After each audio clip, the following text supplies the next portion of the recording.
armas, batallas y hombres que cambiaron el curso de la historia. Esto y mucho más en Bellum Artis Historia Militar.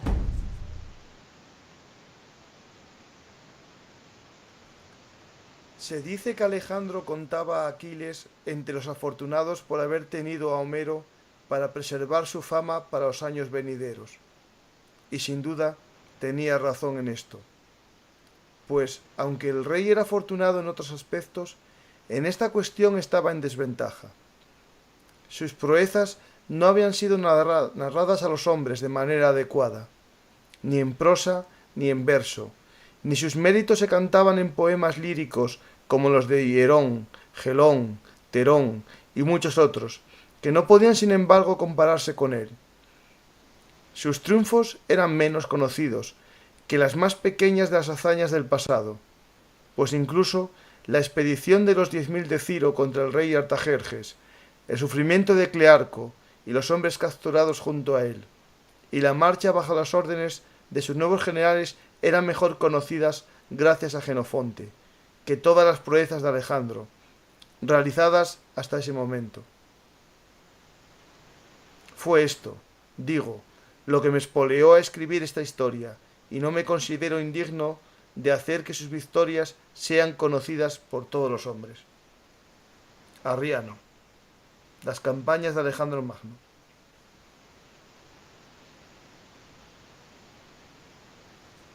Hola amigos, soy Francisco García Campa y estas son las historias habladas de Bellum Artis Historia Militar, el lugar de encuentro para vosotros, los apasionados de la historia militar. Hoy vamos a viajar en el tiempo a la antigüedad clásica, bueno, o helenística. Ya estamos en este periodo en el que lo clásico da lugar a lo moderno en aquella época, que es lo helenístico. Pero antes de este viaje, os recuerdo que si os gustan nuestros programas, nos podéis apoyar para que sigamos contando historias de una forma independiente, sin someternos a los mandatos de YouTube, que a veces amenazan desmonetizar algunos programas. Pues os pido que nos apoyéis con el sistema de micromecenazgo en YouTube, micromecenazgo en iVoox o también en patreon.com/bellumartis.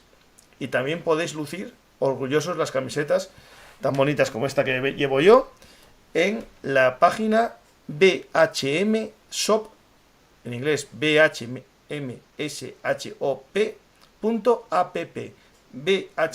bhmshop.app.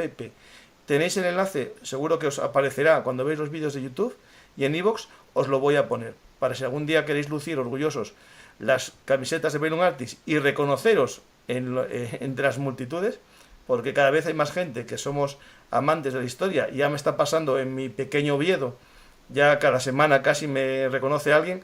Pues si lleváis la camiseta os podéis reconocer entre la multitud, entre las masas.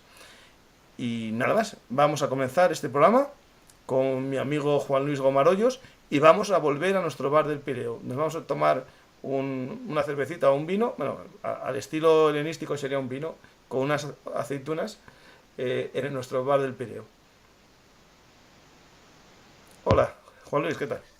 ¿Qué tal, Francisco? Muy buena. Pues aquí estamos, en nuestro barecillo del Pireo. ¿Qué ganas teníamos? Sí, hacía tiempo que no estábamos juntos. Bueno, esta vez dejamos menos tiempo que otras veces. Yo creo que el programa que hicimos sobre Alejandro, el hijo de Filipo, ¿no?, que sería su llegada al poder, fue hace poco, no fue hace mucho. Efectivamente. Lo que pasa es que los días se hacen muy largos. Efectivamente. Voy a poner un poco las imágenes de los programas anteriores, pero para que la gente un poco sepa de dónde venimos, ¿no? Venimos de una serie que se llama La historia de Macedonia, que empezamos con un programa que se llama El nacimiento del reino, del mito a la regencia de Filipo. Después pasamos al segundo programa, titulado Filipo Rey, la semilla de un imperio. El tercer episodio de esta serie, la infancia de Alejandro Magno, o el hijo de Filipo. Y ahora vamos al programa de hoy, en el que vamos a comenzar la invasión de Asia, ¿no? Exactamente. Empieza el camino hacia la leyenda, ¿no? Hacia esos hechos que harían a Alejandro inmortal, con todo lo bueno y todo lo malo que tiene eso, ¿no? Pues tenemos el que hablar antes de nada, ¿no? De tus libros. Yo creo que eso es sagrado cuando un escritor viene a Bellum Artis. Alguien una vez invité a uno y fue la única vez que me contestaron de una manera muy extraña, porque yo le dije que bueno, que normalmente los invitados lo que soléis hacer es un esquema, hay gente que hace un guión perfecto, hay gente que me pone 5 líneas y le dije que claro, a mí no me da tiempo a leer su libro entero y que yo lo que hacía era ojearlo un poco y con las 5 líneas que me ponían y los conocimientos de culturilla general que tengo, bueno, yo me podía hacer un programa. Y me dijo, claro, que lo que yo quería era generar contenido. Y lo que no entiende es que en estos programas ganamos todos. Casi a veces el que menos gano soy yo, con lo que se monetiza por vídeo. Esto es un lugar de encuentro en el que yo aprovecho para hablar con una persona que sabe sobre un tema y en el caso de vosotros los escritores también os sirve de publicidad. Es un I win, you win. Es decir, el sistema genial, ¿no? O sea, los dos ganamos. Generando contenido, divulgando la historia, que es mi caso, y en el caso del escritor, dando a conocer sus obras. Hay gente que no sé también, escriben libros, Juan Luis, y creen que los van a vender solos, y eso no es así. Hasta los grandes escritores, ¿no? Dedican su tiempo a los medios de comunicación.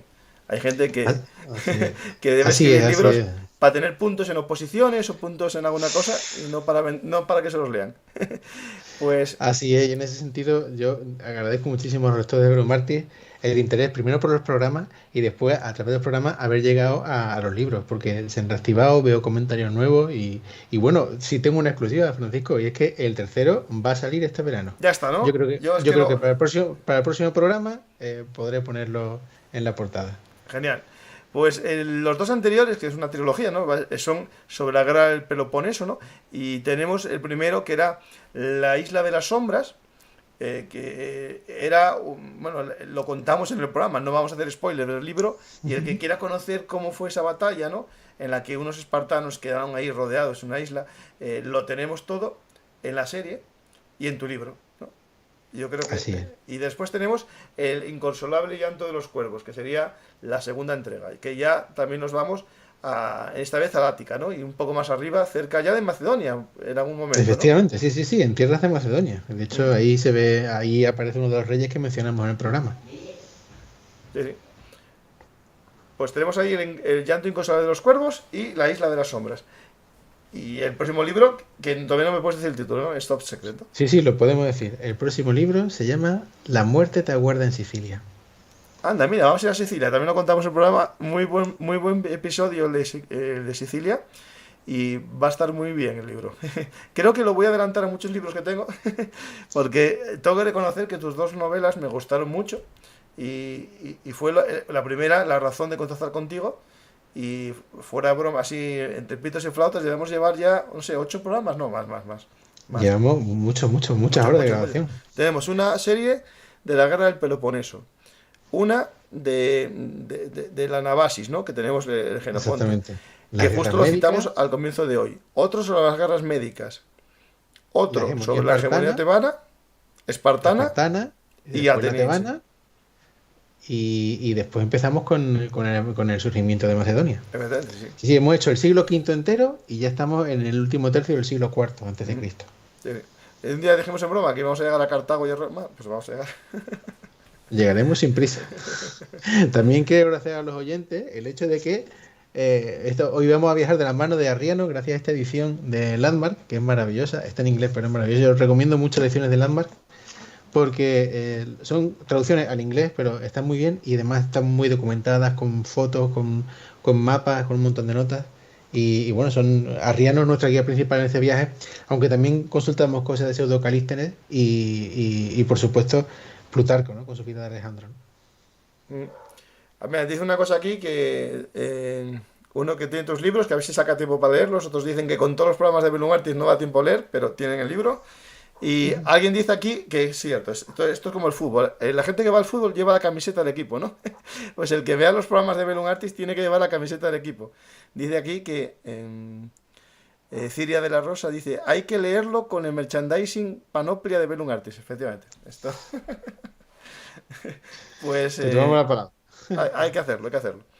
De hecho, tengo más diseños, ¿eh? Y de hecho tengo el logo del dúo de Flandes, para el que le guste mucho David y Juan Nieva, tienen la posibilidad de llevar una caricatura. Lo voy a subir dentro de poco.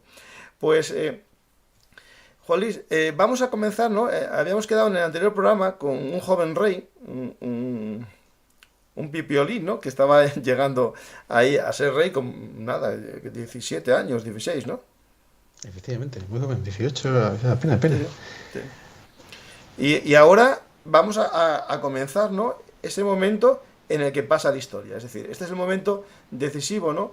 De que un personaje hubiese quedado como uno más de esos reyes de Macedonia, un pueblo bárbaro para los griegos, ¿no? Es decir, está allá al norte, ¿no? Puede haber quedado en un personaje que hubiese durado poco, porque seguro que todos aquellos que había su padre derrotado, que había logrado la hegemonía en Grecia, se le hubiesen revuelto. Y él consigue primero tomar el poder, asegurarlo, que ya no son, digamos, siervos de su padre, sino de él, porque ahora él ya tiene una fuerza, digamos, ganada en los campos de batalla, ¿no? Y necesita también dar un golpe más, ¿no? Para unificar. Es decir, esto es... Grecia tiene una mala costumbre, ¿no? Que si no tiene un enemigo externo, se matan entre ellos, ¿no? Y él lo que consigue es ir al enemigo externo, que es Persia, y unificar también, y mientras están matándose en Asia, no se rebelan, ¿no? Esa es la idea, ¿no? Esa es la idea, esa es la idea. Tiene los planes de su padre y tiene sobre todo mucha ambición y una visión global hacia adelante y hacia atrás en el tiempo, porque no olvidemos que Alejandro es una persona culta que ha sido formado por los mejores profesores, entre los cuales se cuenta el propio Aristóteles. Pues Alejandro en este momento, dejamos el último programa en la orilla europea del Esponto, pues empezamos con Alejandro pasando en barco al otro lado hacia Asia, porque es una navegación que va a cambiar la historia del mundo. O sea, ese paso a Asia cambia la historia del mundo, ¿no? Y sobre todo vamos a ver cómo Alejandro aspira no solamente a triunfar en el terreno militar, sino a convertirse en un líder o en un rey total del mundo, que es un concepto muy interesante que trataremos en este programa, ¿no? Cómo él concibe el darse la legitimidad para gobernar sobre todo las tierras que él quiere gobernar.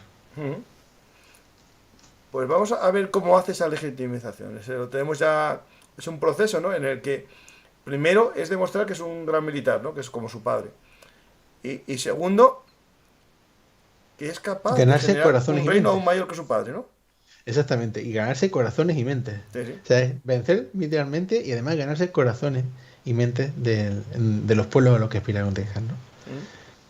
Ahí, no sé si lo ibas a contar o argumentar, en este sueño imperial, ¿no? Que tampoco era muy habitual entre los griegos, porque los griegos, voy a usar unos términos que pueden ser muy incorrectos, ¿no?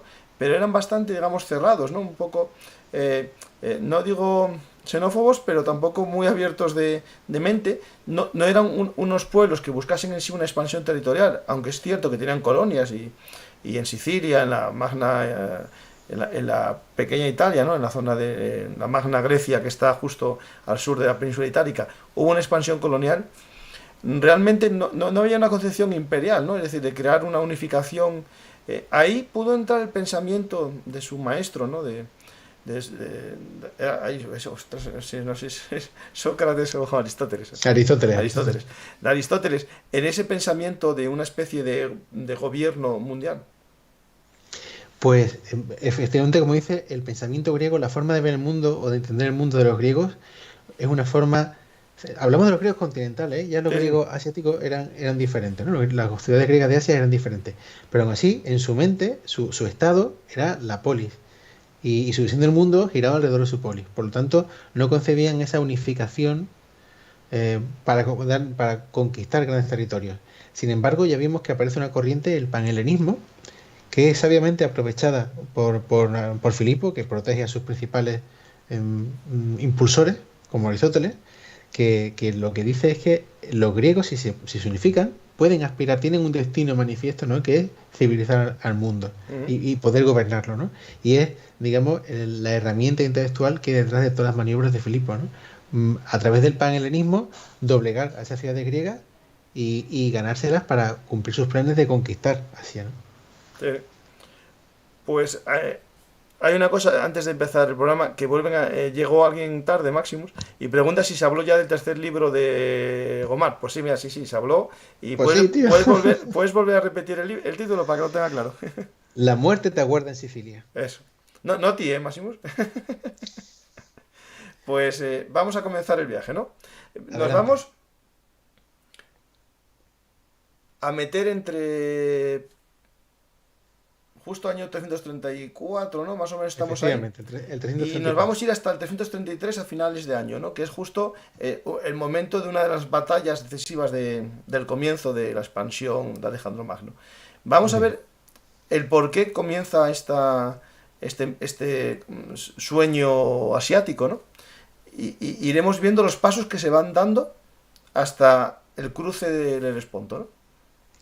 Así es. En el programa pasado dejamos a Alejandro en la orilla, en Sestos, en el Quersoneso, en la orilla europea del Helesponto, donde le espera la flota macedonia, una flota de 160 triremes. Realmente es una flota pequeña, la flota macedonia es muy pequeña, pero le basta a Alejandro para poder cruzar el Helesponto, ¿no?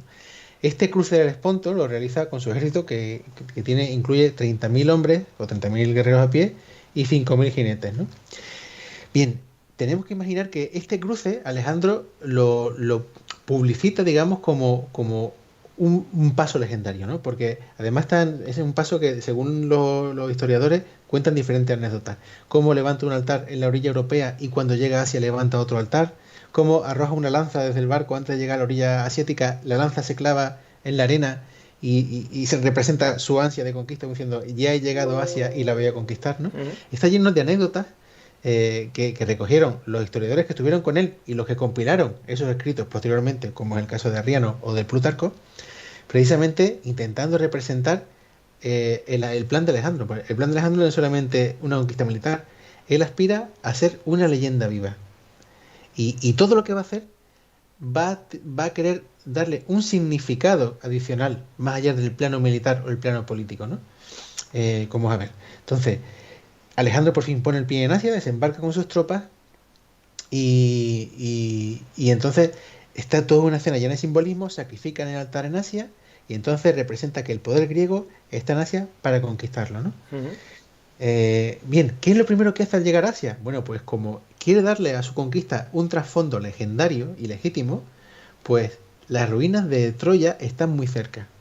¿Y qué hace? Lo primero que hace cuando está en Asia no es reunirse con el ejército que ya había en la cabeza de playa que había sentado Parmenio y Átalo los años anteriores, en la vida de su padre, sino que va a ver las ruinas de Troya. Vaya con su ejército y visita el santuario de la Atenea Troyana. Arriano le llama la Atenea Troyana, se supone que es el santuario de una diosa como Anat o alguna equivalente diosa local, ¿no? Bien, en ese santuario había unas armas consagradas que se decían que eran las armas de Aquiles y de Patroclo. Bueno, Alejandro consagra a ese templo una de sus armaduras y sus armas, y a cambio se lleva las de Aquiles. Y Hefestión, que es uno de sus generales y su amante, hace lo mismo en la tumba de Patroclo. Mira, eso luego, ya está, es un simbolismo completo, ¿eh? Sí. O sea, está intentando, ante ojos de los griegos, le está mandando el siguiente mensaje. Nosotros somos herederos de los aqueos que tomaron y quemaron Troya en su época y conquistaron Asia, por lo tanto, o lo que se conocía de Asia en ese momento, y nosotros somos sus herederos directos. Estamos legitimados para hacer esto. Vamos a no solamente a conocer esta leyenda, sino a revivirla nosotros, ¿no? Fijaos qué forma de motivar a su pueblo, ¿no? Es decir, nosotros vamos a volver a hacer esta leyenda donde nosotros vamos a ser los protagonistas. Si queréis acompañarme, ¿no? Bueno, pues a ver, no quiero ser malo, ¿no? Pero tanto Aquiles como Parmenio murieron antes de llegar a Troya. Bueno, pero él es más.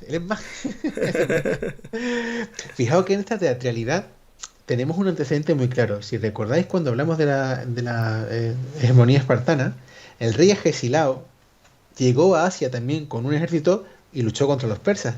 Y antes de salir hacia Asia, lo que hizo fue no visitar Troya, sino que en la playa cerca de Tebas, de Beocia, donde se supone que sacrificó a Agamenón a su hija Ifigenia, pues allí él realizó un sacrificio en ese altar.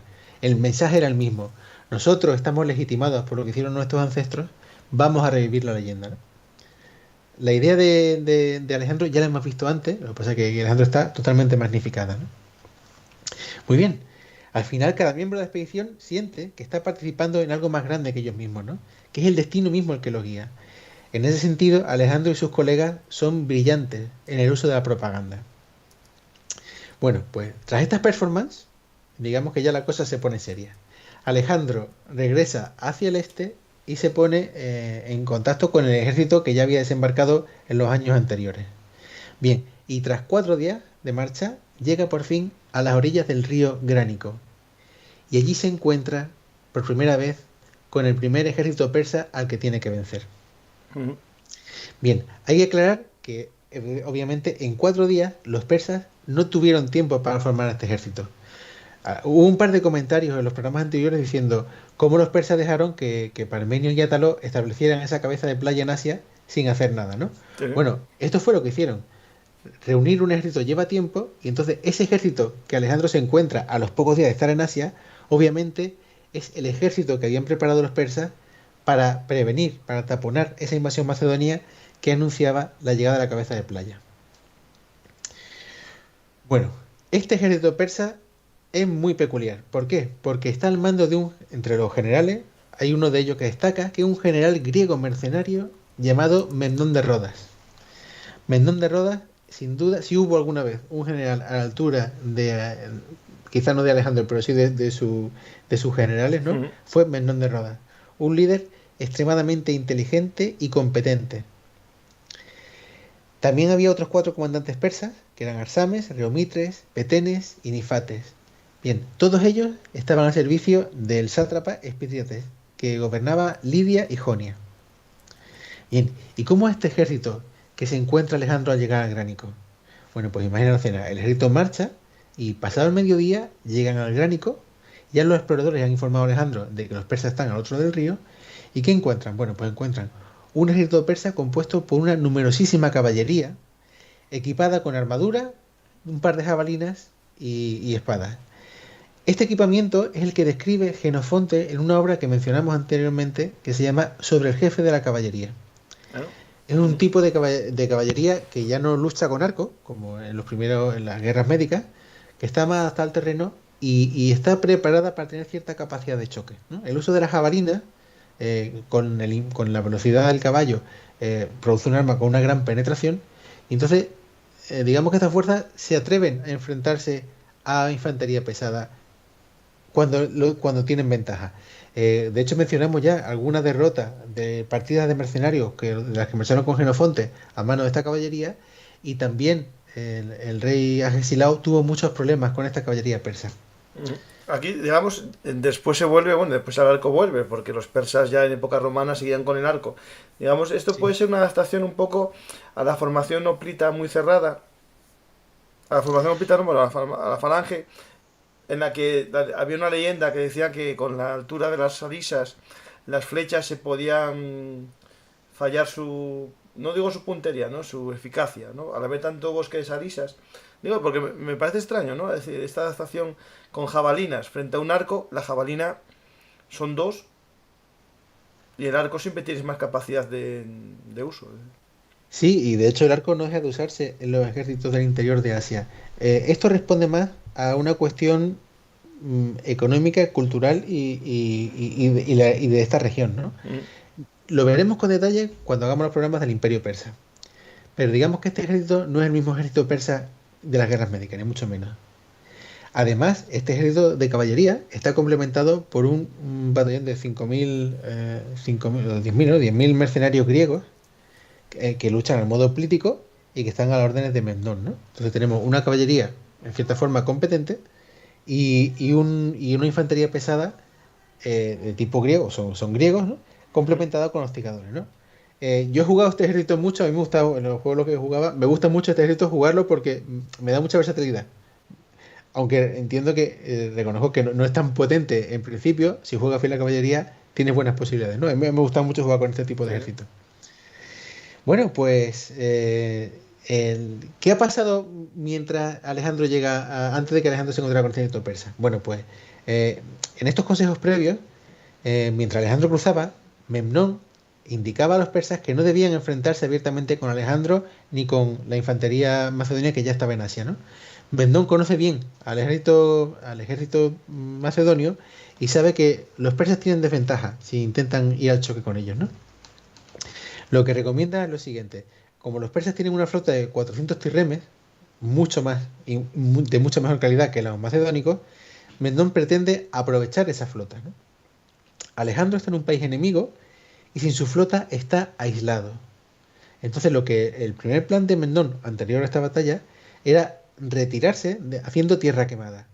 De forma que si aísla a Alejandro en Asia, se le niega el uso de los recursos y el propio ejército acabará desintegrándose, ¿no? Era un plan inteligentísimo. Y de hecho solamente lo podría haber concebido alguien que conociera bien las ventajas del ejército macedonio respecto a los persas. Pero claro, los persas, hablamos de un imperio centenario, que en ese momento se ven poderosos y tienen un ejército, tienen armas, se ven fuertes y dicen, bueno, no vamos a arruinar nuestra satrapía, que es lo que nos da de comer a todos, y que es la joya de nuestra corona, las satrapías de Asia Menor, ¿no? Para que tú no luches con Alejandro, no, aquí es luchar con Alejandro. Sí. Bueno, no hicieron caso y al final fueron a la batalla, ¿no? Bueno, así da comienzo la batalla de Gránico. Aquí, en esta batalla de Gránico, viendo un poco las ilustraciones de Osprey y las ilustraciones de más autores, casi todos los enfrentamientos reflejan más bien griegos contra griegos. Es decir, el número de mercenarios o el papel que el general de origen Menón le dio mucha importancia a la formación a los griegos en esta batalla, a los mercenarios. Pues veremos cómo actúan. Es que Alejandro, quizás los generales persas fueron un poco torpes y Alejandro fue muy listo a la hora de plantear esta batalla. Si te parece, vamos a ver el desarrollo y ahora hablamos de cómo intervienen esos mercenarios griegos, ¿no? Vamos ya, venga. Alejandro llegó al Gránico a mediodía y ve al otro lado del río una orilla llana, despejada, y detrás de la cual hay un promontorio suave, y encima de ese promontorio está colocada la infantería pesada. Entonces, en la orilla del río, por delante de esa infantería pesada, es donde los persas han desplegado toda su caballería y sus hostigadores. Bien, es una posición buenísima porque atravesar el río no es fácil y cualquiera que intente cruzarlo, pues va a tener muchos problemas para llegar al otro lado, ¿no?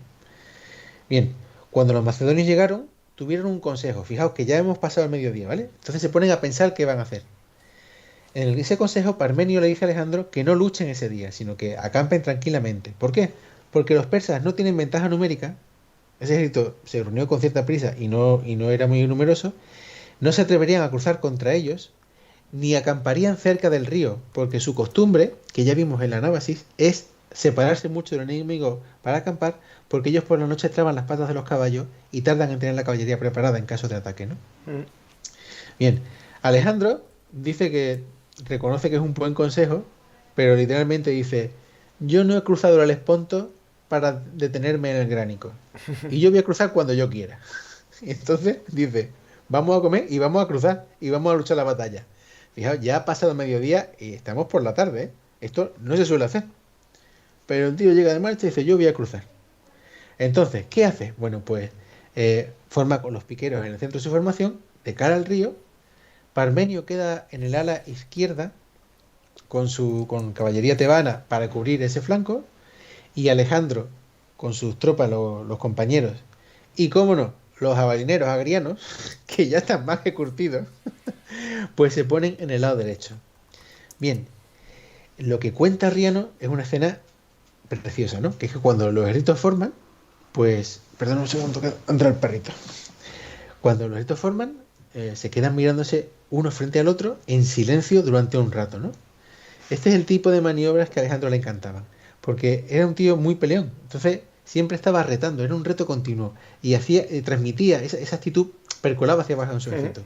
Él despliega sus tropas en Asia, frente a los griegos persas, y les dice: aquí estoy, voy a por vosotros, y además no tengo ninguna prisa, voy a cruzar cuando a mí me dé la gana. Sí. Elijo yo el momento, no vosotros. Exactamente. A veces hemos mencionado un par de veces en la novela El Juego de Ender. Por si lo habéis leído, os recuerdo el capítulo en el que la escuadra dragón de Ender se enfrenta a dos escuadras enemigas que además pueden entrar a la sala de batalla antes de tiempo. Cuando Ender llega, echa un vistazo, ve que están todos escondidos y sabe que el único sitio donde pueden estar escondidos sin que los vean es alrededor de su propia puerta de entrada, ¿no? Y sabiendo eso, pues hace una maniobra genial y vence la batalla. Os recomiendo ese libro porque a mí me flipó, ¿no?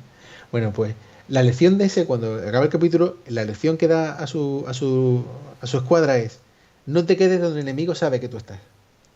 Bueno, pues en esas situaciones estáticas, Alejandro es mucho más listo que los demás. Y son las situaciones que a él le interesan. ¿Qué hace? Bueno, pues la batalla comienza de la siguiente manera. Primero lanza una pequeña avanzadilla de caballería, su caballería ligera, a cruzar el río. Ordena a sus piqueros, a los piqueros que están más pegados a él, a la derecha, a cruzar el río. Y mientras él, que está perfectamente visible e identificable con sus armas y su casco y sus penachos, marcha a la derecha, se abre a la derecha. Bien, ¿qué consigue con esto? Pues primero consigue que los generales persas, que no son unos cobardes, y que en su cultura está que para vencer al rival tienes que matar al líder enemigo, van a seguir a Alejandro, alejándose de su ejército. Alejandro se lo lleva a la derecha antes de cruzar el río. Los generales persas con sus mejores tropas lo siguen.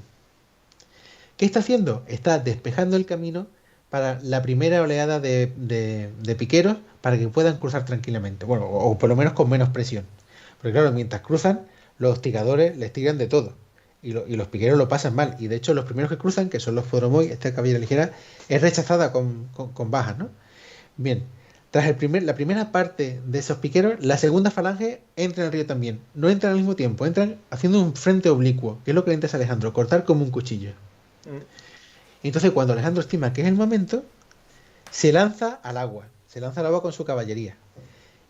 Claro, es una maniobra arriesgada porque está entrando alejado de su ejército frente a la mejor caballería persa. Aquí el río estamos hablando de un riachuelo, no es un gran río, ¿no? Bueno, la orilla tiene bastante pendiente y les cuesta salir. Sí, no es un gran río tipo Danubio, Sí. No, pero tampoco un riachuelo como el Cachón, el río de la línea, de la salida de la línea. Poco el Cachón. Las fotos que hay ahora muestran una ribera mucho más arbolada. En esa época, por lo que describen los historiadores, estaba muy despejado, ¿no? Pero sí es difícil salir, ¿eh? Y mientras los pesetairos y los piqueros avanzan, bueno, pues sufren todo tipo de proyectiles, ¿no? Pero el caso es que Alejandro está atravesando el río. Una vez que se ha alejado y ha apartado a las mejores tropas persas a caballo, cruza el río y va directo hacia ellos. Porque esto es lo que hace Alejandro. Tú te crees que eres muy guay, pues yo soy más guay que tú y voy a ir por ti de cara, ¿vale? Es un desafío continuo. Y esto, pues a veces te puede salir mal, pero muchas veces te puede salir bien. Porque acojona.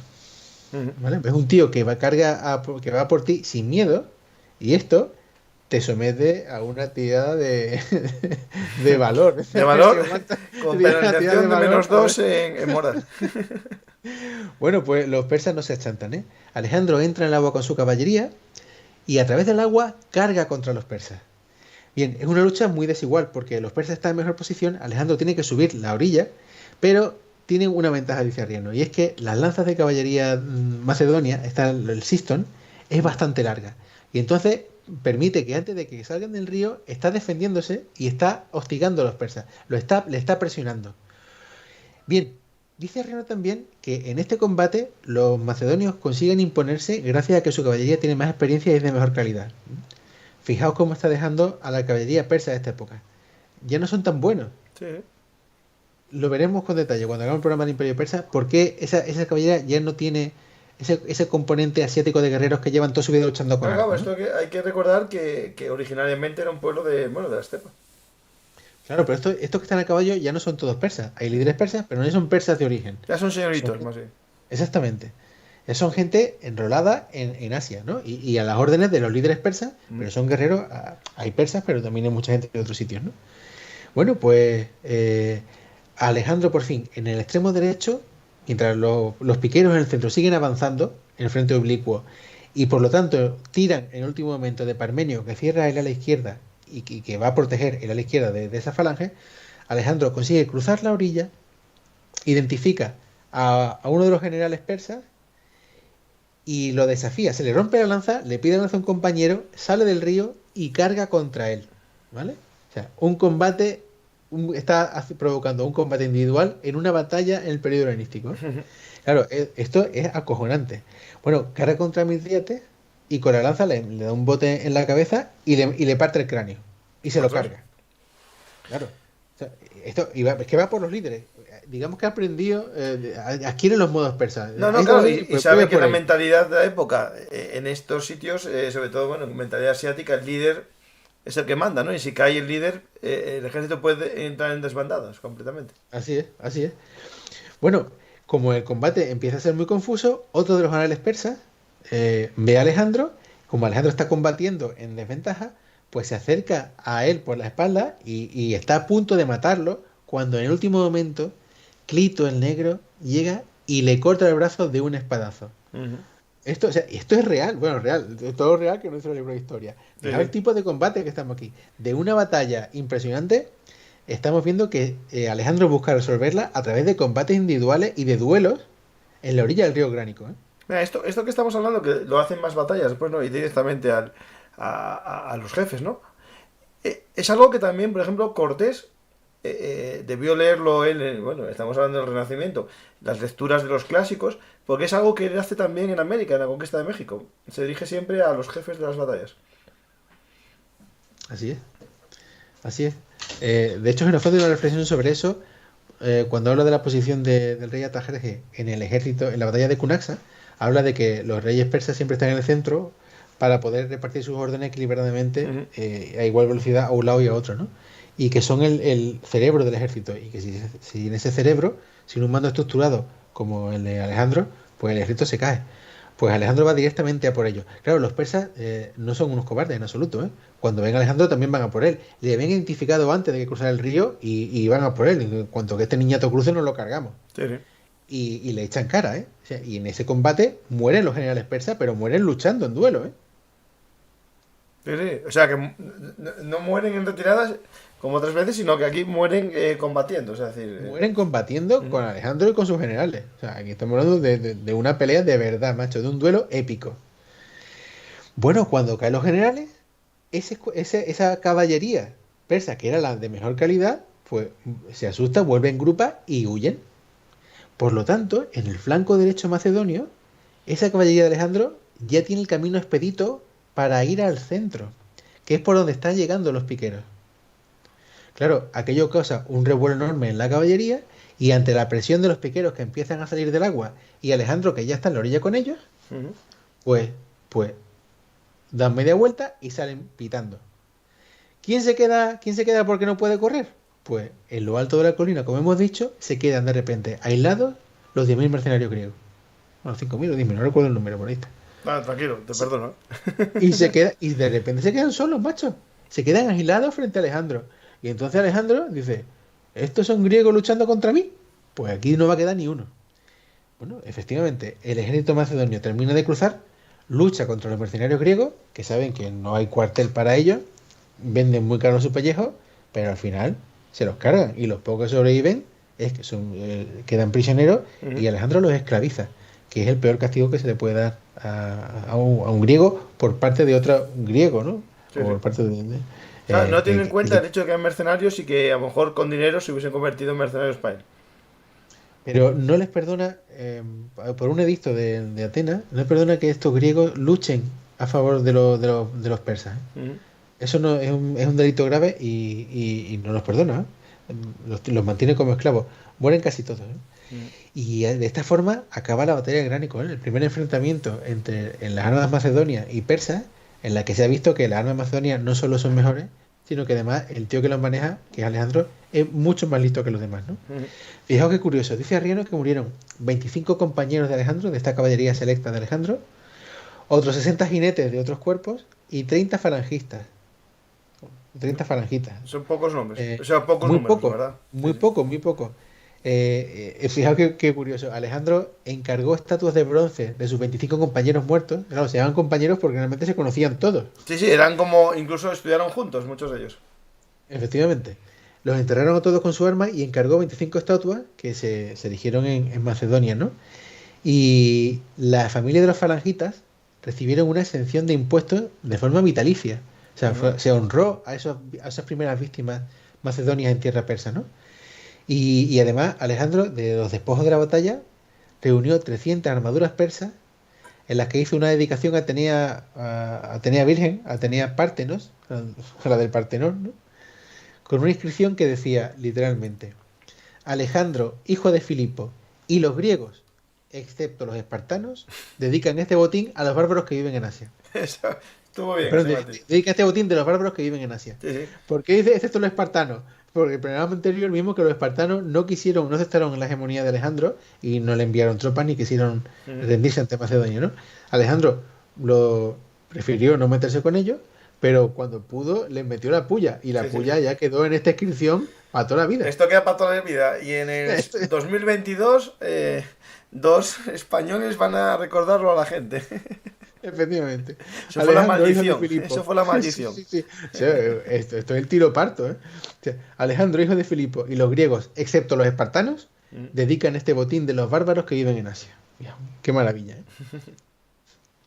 Bueno, pues la única fuerza organizada, el único ejército que podía acercar a Alejandro en ese momento, acaba de quedar descabezado.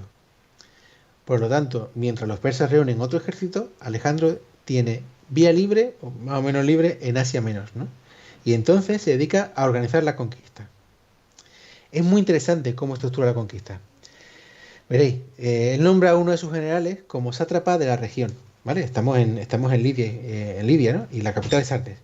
Y textualmente ordena que el mismo tributo que iba a Darío se le pague a este sátrapa, a nuevo sátrapa macedonio. Lo que hace es sustituir. Ya hay una estructura de gobierno y él no la rompe, ni intenta, como hacían los romanos, hacer un gobierno macedonio. No, es simplemente, como hay un imperio organizado, quita una figura persa y pone una Macedonia. Entonces, en esta región, que es meramente asiática, de población asiática, y de costumbres, son los libios, ¿no? De costumbres libias, pues quitar el sátrapa, poner el suyo, y las cosas siguen como estaban. Solo que el tributo va para Alejandro. Sí. Aquí no hay aculturación al modo romano, ¿no? Y esto es uno de los conceptos que va a dar identidad al imperio de Alejandro, ¿no?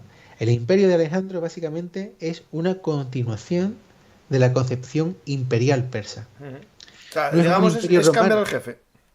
Es cambiar al jefe respetando las costumbres de cada pueblo, los dioses de cada pueblo y sin cambiar nada. Simplemente que los tributos van para mí. Lo importante. Esto es el imperio helenístico y es un hecho diferencial de lo que sería después la dominación romana durante la República y el imperio romano, ¿no? Sí, sí. No hay una transformación, simplemente hay un dejar ser, pero tú me pagas. Sí, eso es parecido que después veremos cuando nos metamos con los diádocos y sus seguidores, el hecho de eso, de que en Egipto los Ptolomeo tocaron cosas, pero siguió la cultura bastante similar a la que había antes, ¿no? Es decir, no se metieron a cambiar los cultos divinos ni nada así. Y cuando intentaron tocar temas de dioses egipcios, la gente se le echó encima. Sí, sí. Pues hay una cosa rara que te pasó. Está muy oscuro tu cámara. No sé qué pasó, si manchó la luz. Ah, perdón, es que, ¿sabes qué pasa? Un segundo, es que han apagado la luz. Espera.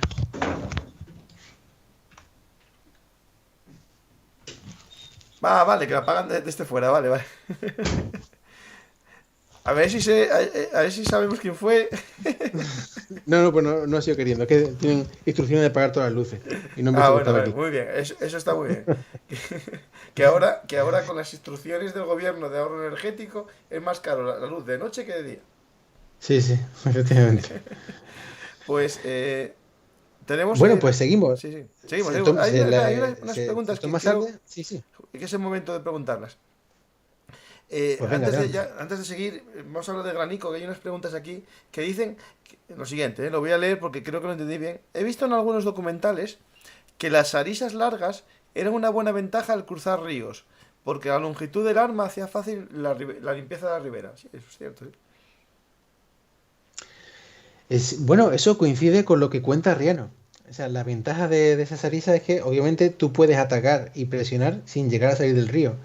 Lo hace la infantería y lo hace la caballería textualmente. Incluso la caballería de Alejandro, estos compañeros, como mencionamos, van equipados con unas lanzas muy largas, básicamente son picas que llevan la caballería, se llaman sistoi, y les da más alcance y les permite, en este caso, aunque no es que esté empezando para cruzar el río, pero en este caso les permite, sin llegar al contacto físico, hostigar y presionar al enemigo, ¿no? Sí, aquí se convierte en una ventaja, efectivamente. Y después... Aunque hay que tener en cuenta que es muy difícil mantener la formación cruzando un río, ¿eh? No, cruzando un Es río, muy mantener difícil. la formación, no. Aquí, digamos, el arma individual. Es decir, para limpiar las riberas. Es decir, no, que va a avanzar en falange perfecta en la corriente de un río, aunque no haya mucha corriente, es muy complicado. Preguntan, el ejército, no, creo que lo dijimos claramente, es el ejército del sátrapa, no el ejército, digamos, imperial, ¿no?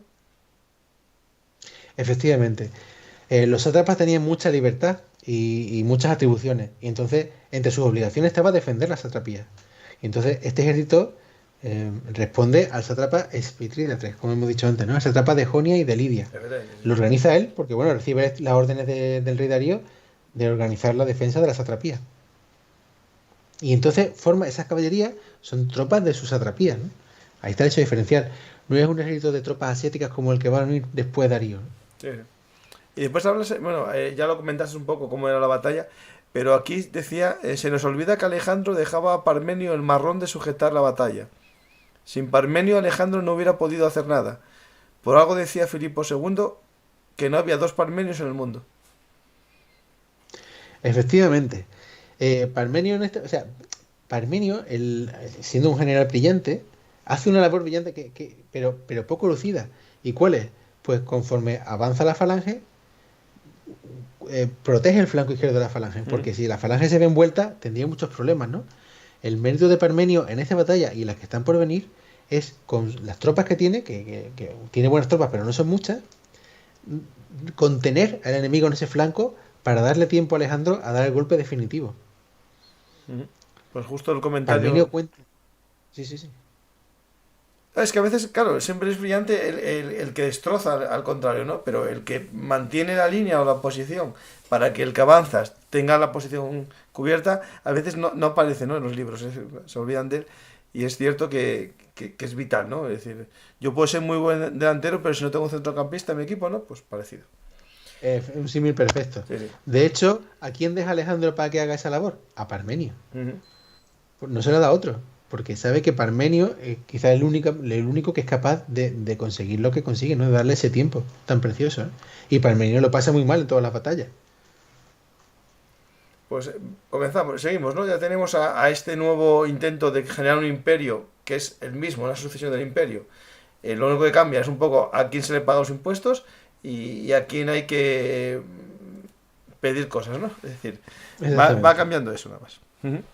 Bueno, pues estamos en Sardes, Alejandro deja su sátrapa en Sardes, deja una guarnición macedonia que tiene que desgajar de su ejército, que aunque es numeroso, no es muy numeroso, deja una pequeña guarnición en Sardes, y entonces, en lugar de avanzar hacia el corazón de Asia, se dedica a avanzar hacia el oeste, hacia la costa de Turquía, porque quiere conquistarla entera.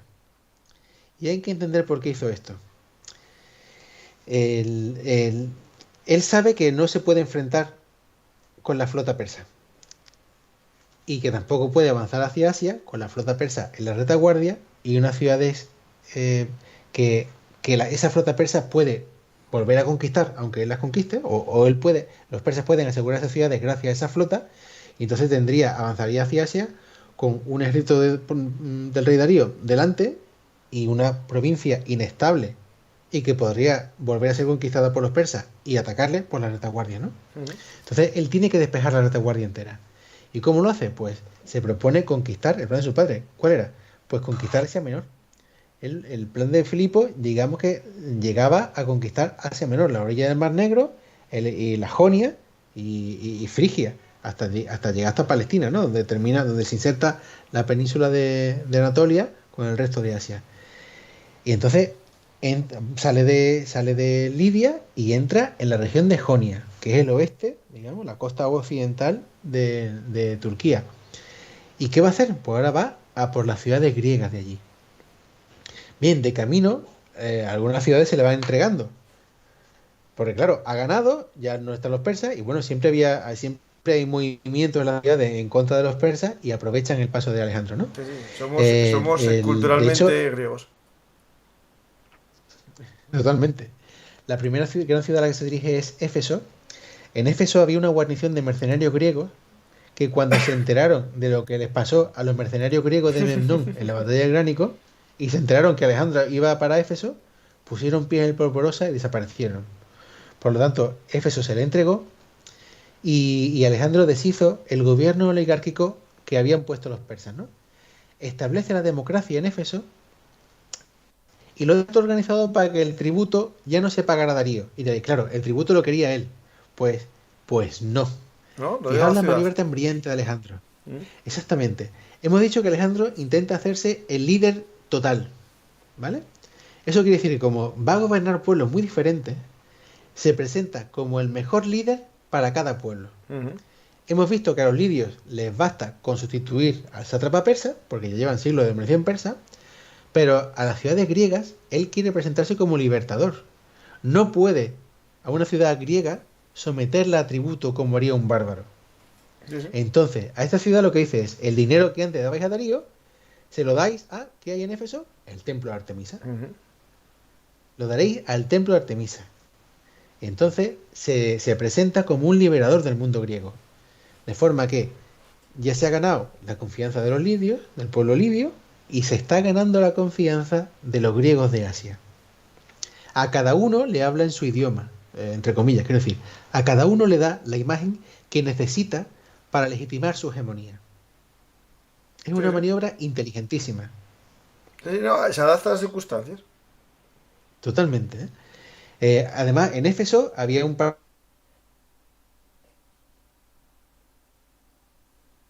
Juan Luis. Perdón, sí, perdona. ¿Me escuchas? Sí, sí, sí. Que se bloqueó o ¿Me algo escuchas? así. Perdón, es que me han llamado. Sí, porque me han llamado y si, como tengo internet a través del teléfono, pues si me Ah. llaman, se corta un segundo. No, tranquilo, tranquilo. Mientras tanto, hablo yo sino con la gente un poco. Pues hay un debate interesante que en el chat sobre si Alejandro tiene mucho mérito o no tiene mucho mérito.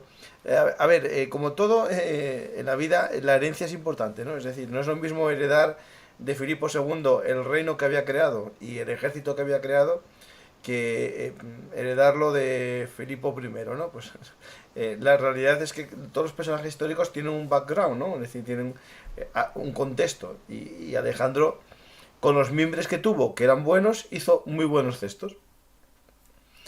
Es decir, yo creo que eso es importante tener en cuenta en ese debate. Es decir, Alejandro tenía capacidades, pero también tenía la herencia de su padre. Eso es indiscutible. Yo creo que en eso estamos todos de acuerdo. Sí, pero yo cuanto más profundizo en el tema, me doy cuenta de que su padre, Filipo, es una figura brillante, pero Alejandro es igual de brillante o más. No, Se eso no tengo complementan dudas. los dos No muy tengo bien. dudas. No, eso. Que hay mucha gente que la pide las herencias. Es tremendo lo que cuenta, es tremendo lo que ocurre y cómo se plantea esa conquista, Ujú. ¿no? Bien, hemos dicho que estaba en Éfeso. Hay un bando antimacedonio, claro, como él acaba de entrar a la ciudad, los que quieren congraciarse con él intentan ir a por los antimacedonios y aprovechar y liquidar las rencillas. Pero él, como no quiere que se derrame sangre ni que haya ninguna masacre gobernando él, ¿no? Pues dice, corta el asunto, dice, no, amnistiamos a los que no estaban en contra, a los que estaban en contra mía, y la ciudad debe quedar en paz, ¿no? Entonces Alejandro deja Éfeso en paz. Ujú. Con lo cual, como se ha presentado de esa manera, más ciudades helenas se le rinden, ¿no? Magnesia, Traíla, dicen, coño, Alejandro es la solución, ¿no? Sí. Claro, a todas esas ciudades van mandando generales y con guarniciones, con lo cual su ejército empieza a desintegrarse un poco, que es peligroso, ¿eh? O sea, Claro, porque él tiene que cuanto, ceder. cuanto avanzas tienes que dejar guarniciones en la retaguardia. Y eso va debilitando siempre un ejército. Eso sin duda, ¿sí? Efectivamente. Pero como siempre tiene buenos líderes en los que confiar para gobernar ciudades, pues él va avanzando y va dejando guarniciones, con lo cual gana tiempo. Es muy rápido, esa conquista es muy rápida, ¿eh? Es muy efectiva. ¿Por qué? Porque el ejército macedonio está bien estructurado y tiene buenos mandos, ¿no? En todas esas ciudades que se fueron uniendo a Alejandro, pues se eliminaron las oligarquías alentadas por los persas y se implantaron las democracias, ¿no? Y los impuestos se liberaron, como en el caso de Éfeso. Bien, Alejandro sigue por la costa jonia y Y sigue avanzando y entonces llega a otra de las principales ciudades de Jonia, que es Mileto, ¿no? Bueno, ¿qué pasa en Mileto? Bueno, pues veréis. En Mileto, en principio, se iba a entregar a Alejandro. De hecho, le habían mandado una carta a Alejandro diciendo que si se presentaba, la ciudad se le iba a entregar. Y él no sospechó. En principio fue allí. Pero cuando el gobernador supo de la presencia de la flota persa, que estaba cerca, puesto que no quería ser destituido, había sido puesto allí a dedo por los persas, y se sentía fuerte con esa flota de 400 triremes cercana, que era muy superior a la flota macedonia, finalmente dice a Alejandro que no va a entregar la ciudad y que dé media vuelta y se vaya, ¿no? Claro, Alejandro se pilló un mosqueo impresionante, porque si era épico en los momentos buenos, en el momento de mosqueo también era un mosqueo épico. Entonces se pone a asediar la ciudad por tierra, mientras la flota macedonia, al mando de Nicanor, toma la isla de Lade. Bien, esta isla está cerca de Mileto y protege el puerto de Mileto. Hablamos de ella en el episodio de la revuelta jonia. Es donde se concentra la flota jonia para entrenarse antes del enfrentamiento con los persas. Si dominas esta isla, dominas Mileto. Y entonces, aunque Alejandro tiene una flota más pequeña, Nicanor es un tío listo, se adelanta a los persas y toma la isla de Lade. Con lo cual, digamos que protege la retaguardia marítima de Alejandro. Mientras Alejandro asedia la ciudad por tierra, ¿no? Bien, mientras desde Mileto llegan mensajes a Alejandro diciendo que la ciudad está dividida y que hay quien quiere entregarse a Alejandro y la otra mitad de los persas, ¿no? Pero que tiene muchos seguidores dentro. Hay negociaciones para que se aleje de la ciudad, pero él, como tiene un mosqueo épico, rechaza la propuesta y dijo que al día siguiente de negociar, dice, mañana por la mañana os estoy atacando. Y efectivamente, al día siguiente por la mañana, las máquinas de Alejandro tiran 3 lienzos de muralla abajo y comienza el asalto. O sea, a sangre y fuego. Una vez que entran los hombres. Exactamente. Al mismo tiempo, Nicanor, que estaba en Lade, zarpa y bloquea la entrada al puerto, de forma que la flota persa no puede reforzar Mileto. Y bueno, Alejandro entró, los mercenarios griegos que quedaban dentro, pues claro, ya no podían huir, entonces se reagrupan como pueden por la ciudad, se retiran hasta que ya no le queda más espacio y lo único que le queda es tirarse al mar en la bahía de la ciudad, ¿no? Se tiran al mar y nadan hasta un islote que hay en medio de la bahía y allí se quedan, ¿no? Claro, Alejandro ve que no se rinden, que se mantienen hasta el último momento y estos últimos 300 mercenarios griegos que llegan nadando a esa isla, Alejandro los perdona.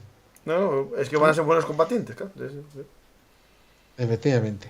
Bueno, y así, por fin, al asalto, toma Mileto, ¿eh? Fijaos lo que es tomar una ciudad al asalto en esta época. O sea, hace falta una maquinaria de guerra, unos conocimientos de política importantísimos, que los macedonios los tenían. Sí.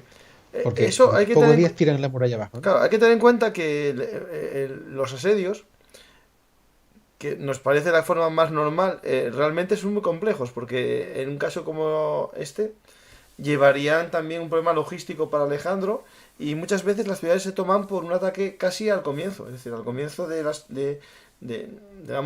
asedio. En la primera noche se intenta siempre una escalada, un derrumbe de muros, para evitar un largo asedio, porque el largo asedio es tan malo para el que lo hace como para el que lo sufre. Sí, es una decisión muy jodida tener que hacer un asedio como este. Y fijaos que él no lanza un ataque repentino, sino que negocia. Y cuando ve que la negociación no va por donde él quiere, dice, bueno, mañana por la mañana os voy a atacar. ¿Qué te está diciendo? Es como cuando te la pregunta en el examen. Defendeos porque mañana os voy a atacar. Fijaos qué chulería y qué desprecio a los defensores, diciendo, mira, yo ya me habéis cansado ya no hablo más con vosotros, mañana por la mañana me tomo un café en el puerto de Mileto. Y es lo que hace, tira la muralla abajo y entra sangre y fuego en Mileto, ¿no? Bueno, pues, ¿qué pasa ahora? Pues resulta que ha tomado Mileto, pero Alejandro está corto de dinero. ¿Por qué? Porque apenas está saqueando las ciudades que está conquistando. Porque las ciudades más ricas son las griegas y él es un libertador, no puede someterlas a saqueo. ¿Qué pasa? Que no puede pagar a la flota. Entonces toma una decisión, deshago la flota. Ya Parmenio le había dicho antes que se enfrentara con batalla naval a los persas, pero él dice que no tiene un ejército una flota suficiente, ni tan de buena calidad. Entonces, ¿qué dice? Bueno, pues deshago mi flota porque no puedo pagarla, porque no tengo tantos recursos, y, y dejo la flota persa, voy a intentar anularla tomando el resto de puertos de la costa jonia. Él Aquí, intenta vencer a la flota persa desde tierra. aquí una cosa que, claro, que me viene en el fondo, ¿no? O sea, el estrecho que comunica con Grecia, es fácilmente vadeable, o sea, vadeable, es decir, barcos vas trayendo logística, ¿no? Es decir, o tropas, pero si te deshaces de la flota, la posibilidad, digamos, de refuerzo se reduce y la posibilidad de una retirada también, es decir, o sea, es un poco Sí, como pero también fijaos, quemar las naves, ¿no? Es decir, bueno, pero fijaos el momento en el que lo hace, es un muy buen comentario. ¿Cuándo lo hace? Cuando ya tiene una base en sí, sí, sí, Asia. ahora tienen las ciudades griegas que le van a abastecer, sí, sí, eso no te dudas. Exactamente. Hasta ese momento lo mantiene. Pero Cuando también es ve una que ya tiene... declaración de que a partir de ahora nuestro futuro está en Asia. Así es. Así es, sí, sí, es verdad, efectivamente. Muy bien. Bueno, pues después de Mileto, la siguiente ciudad importante es Halicarnaso. Ujú. ¿Qué está haciendo? Está intentando tomar todos los puertos que pueden servir a 400 naves. Porque, ¿qué pasa cuando tienes 400 naves dando vueltas sin poder meterla en un puerto? Que tarde o temprano te va a llegar una galerna y te va a arruinar la flota. La flota es peligrosa para Alejandro, pero si le niega los puertos, la flota no puede acercarse a él. Sí. Y tarde o temprano se acabará destrozando. Esto ya lo hemos visto antes. En las guerras médicas, acordaos que la flota persa era enorme, no cabía en las bahías, no tenía buenos puertos, y en un par de noches de tormenta, la mitad de la flota se fue a la mierda. Y Ujú. esto es lo que está buscando Alejandro, ¿no? Negarle los puertos, los buenos puertos y los buenos abrigos a la flota persa. Es una decisión difícil y muy arriesgada, porque dice, está quemando las naves y yo creo que no calibra bien qué es lo que va a hacer la flota persa, porque veremos que esos persas no se quedan parados y se las van a jugar y están a punto de costarle la conquista, ¿eh? Ahora veremos. Bueno, pues de Mileto vamos a Halicarnaso. Le habían llegado noticias de que Halicarnaso había sido protegida con muchos mercenarios griegos y además, como era una ciudad tan importante, en el propio Memnón de Rodas recibe las instrucciones del rey de defender esa parte de Asia, ¿no? Ujú. Bien, recordemos que los persas no tienen grandes ejércitos en Asia Menor después del Gránico, y esto es lo que le permite a Alejandro avanzar a placer. En cambio, lo que sí pueden reunir los persas son muchas fuerzas para defender las ciudades. ¿Por qué? Porque, o sea, mucha fuerza, una fuerza muy efectiva, porque para defender una ciudad te basta tener la tercera parte de tropas que el enemigo. Sí, Más o sí. menos la norma para Ujú. atacar es 3-1. Sí, sí, Pues el que con mínimo, pero menos un tropas. mínimo mínimo. Sí, exactamente. Es como en el RIS, ¿no? Pues para el RIS necesitas tres peones para atacar. Pues así. Sí, sí. Pues es lo que hace. No puedo luchar contra Alejandro, pero sí puedo negarle las ciudades que él quiere. Porque si consigo negar las ciudades, él también tendrá problemas de abastecimiento, ¿no? Memnón está en Halicarnaso y vamos a ver uno de los asedios más alucinantes de esta campaña. Porque el asedio de Tiro tiene mucha fama, pero el asedio de Halicarnaso Ujú. es impresionante, macho. Porque tenemos a dos genios luchando. Uno es Alejandro y otro es Memnón. Porque Memnón no tiene mucha fama porque, bueno, al final fue derrotado. Pero aquí, cuando ya no tiene, digamos, esos generales persas ante los que responder, sino que todo depende de él, le da la grande a Alejandro, ¿eh? O sea, este asedio lo pasan canuta a los macedonios. Ujú. Veremos cómo transcurre, ¿no? Eh, a pesar de que es una ciudad griega, Halicarnaso nos entrega por la guarnición, ¿no? Bien, dentro de Halicarnaso también se da esta división entre los partidos, entre los pro-macedonios y los que están a favor de los persas, ¿no? La guarnición persa aquí era muy importante y controlaba la ciudad, por lo tanto no hay pie a que haya revuelta interna. Pero hay que tener en cuenta que estas ciudades están en una situación muy jodida, porque ¿qué hacen? Viene un nuevo conquistador exitoso, nos entregamos a él, y si se muere, ¿qué? Porque después vienen los persas, que llevan Y 300 nos años con matan a nosotros, nosotros. sí, sí. Claro, entonces la política de estas ciudades es muy jodida. Realmente lo que tienen que hacer, o lo que deben hacer es someterse al que venga, porque si viene uno nuevo, se acabará muriendo, vendrá otro y se entregarán y punto, porque esa gente que va a esas ciudades lo que quiere es la riqueza de las ciudades. Y mientras ellos sean ricas, pues su propia riqueza les va a proteger de los conquistadores, ¿no? Sí, sí. Va a traerlo al mismo tiempo, va a Pero me protegerlo, imagino ¿no? que para no ser, digamos, castigados por el persa, ¿no? En el caso de que se entregasen a los griegos, tendrían que hacer un paripé de una batalla, porque si se entregan más llegar, a mí que me convenzan de lo que quieran, pero yo no les voy a creer. Pero si hay una batalla, sí. Claro, el problema es que no van a eso tiene que estar apalabrado, es decir, vamos a combatir un poco y Pues después nos rendimos. aquí se dan. Aquí se Pero aquí dan. sean de verdad, sí, sí, sí. Veréis, aquí se dan de verdad. Halicarnaso tenía un gran foso delante de la ciudad, ¿no? Y también estaba rodeada de otras ciudades fortificadas. Hay una al oeste que se llama Mindos, hacia la cual Halicarnaso tenía una puerta, ¿no? La otra puerta de Halicarnaso estaba hacia el interior, hacia el noreste, hacia la ciudad de Milasa. Digamos que Mindos está al oeste hacia la costa y Milasa está hacia el interior, ¿no? Alejandro intentó tomar Mindos por traición, pero el plan falló y no le quedó más remedio que conquistar a Halicarnaso asediando, ¿no? Bien, en este asedio se dan todas las maniobras de los manuales de asedio. Es decir, como Menón había preparado el foso, pues ¿qué le toca hacer a los macedonios? Rellenar el foso Claro. bajo el fuego de la muralla, aproximar las torres de asedio y los arietes, e intentar minar las torres, ¿no? Intentan todo lo que hay en los manuales de asedio. ¿Y qué hacen los defensores? ¿Qué hacen Menón? Pues al más puro estilo Aníbal Barca, a Amílcar Barca. O sea, el diablo, no hay una noche en la que los macedonios estén tranquilos. Ujú. O sea, toda la noche sale a A quemar destruir torres, las a máquinas, minar, ¿no? a sabotearlos todas las noches. Ujú. O sea, es desesperante. Porque Menón conoce lo que hacen los macedonios y sabe cómo enfrentarse a ellos, ¿no? Bueno, son unos días angustiosos, con muchas pérdidas, con muchos problemas, pero veréis lo que ocurre. Esto es un suceso real, ¿no? O por lo menos toda la realidad que nos transmiten los historiadores.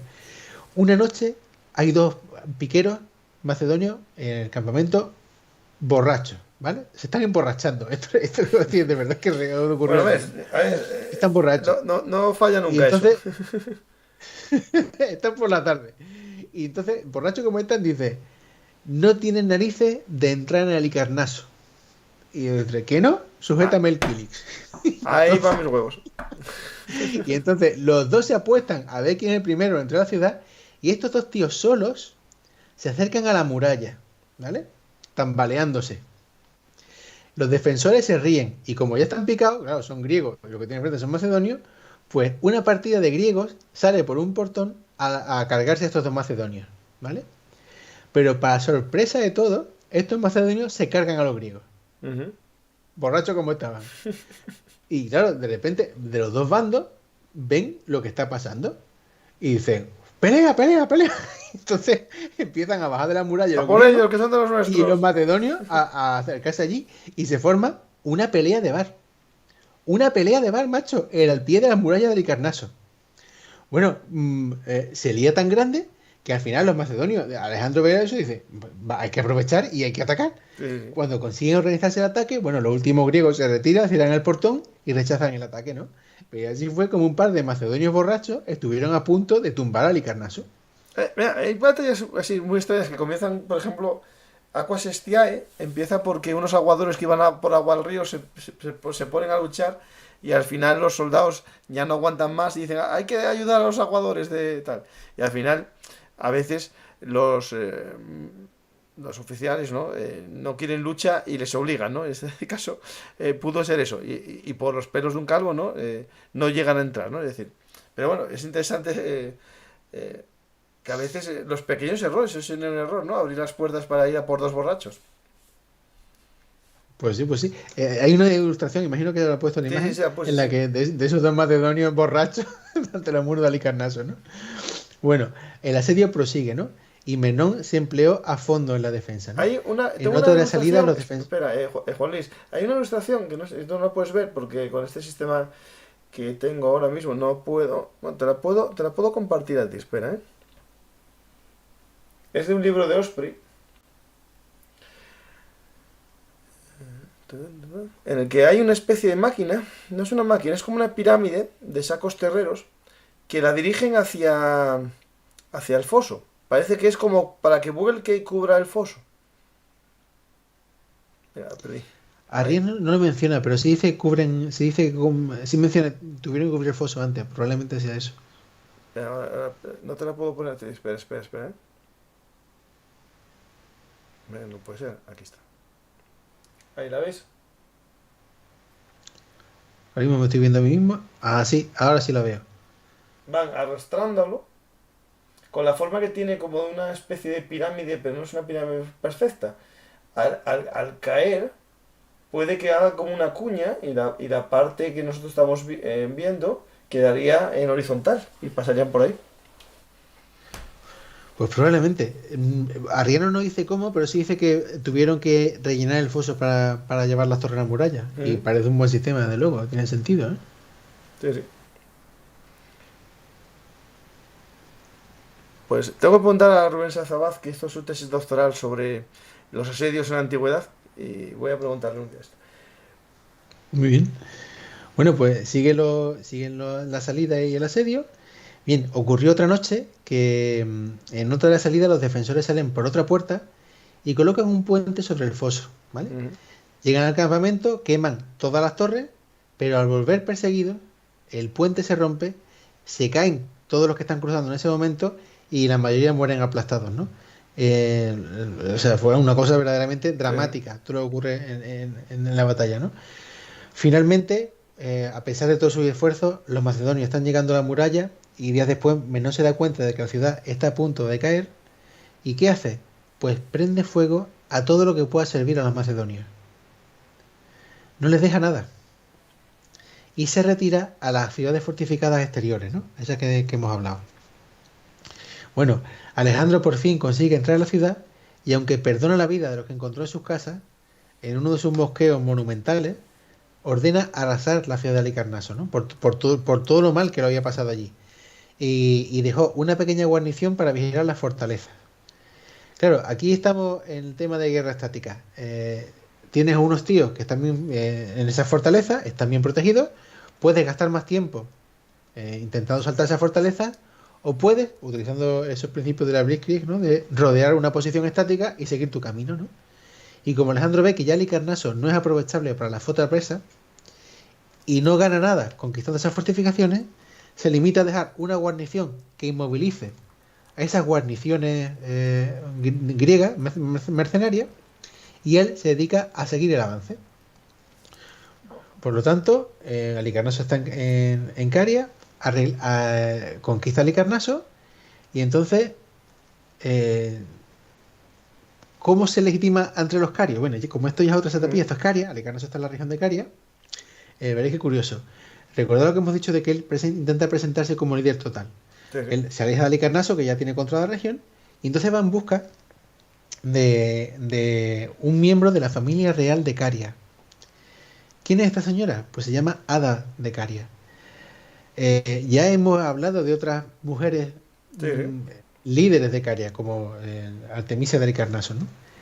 Aquí estamos ante otra de estas personas que tiene sangre real, y fijaos qué interesante, como Alejandro ha tratado a los lidios como un sátrapa persa, ha tratado a los griegos como un liberador, a los carios, ¿cómo los trata? Bueno, ¿cómo intenta legitimarse ante ellos?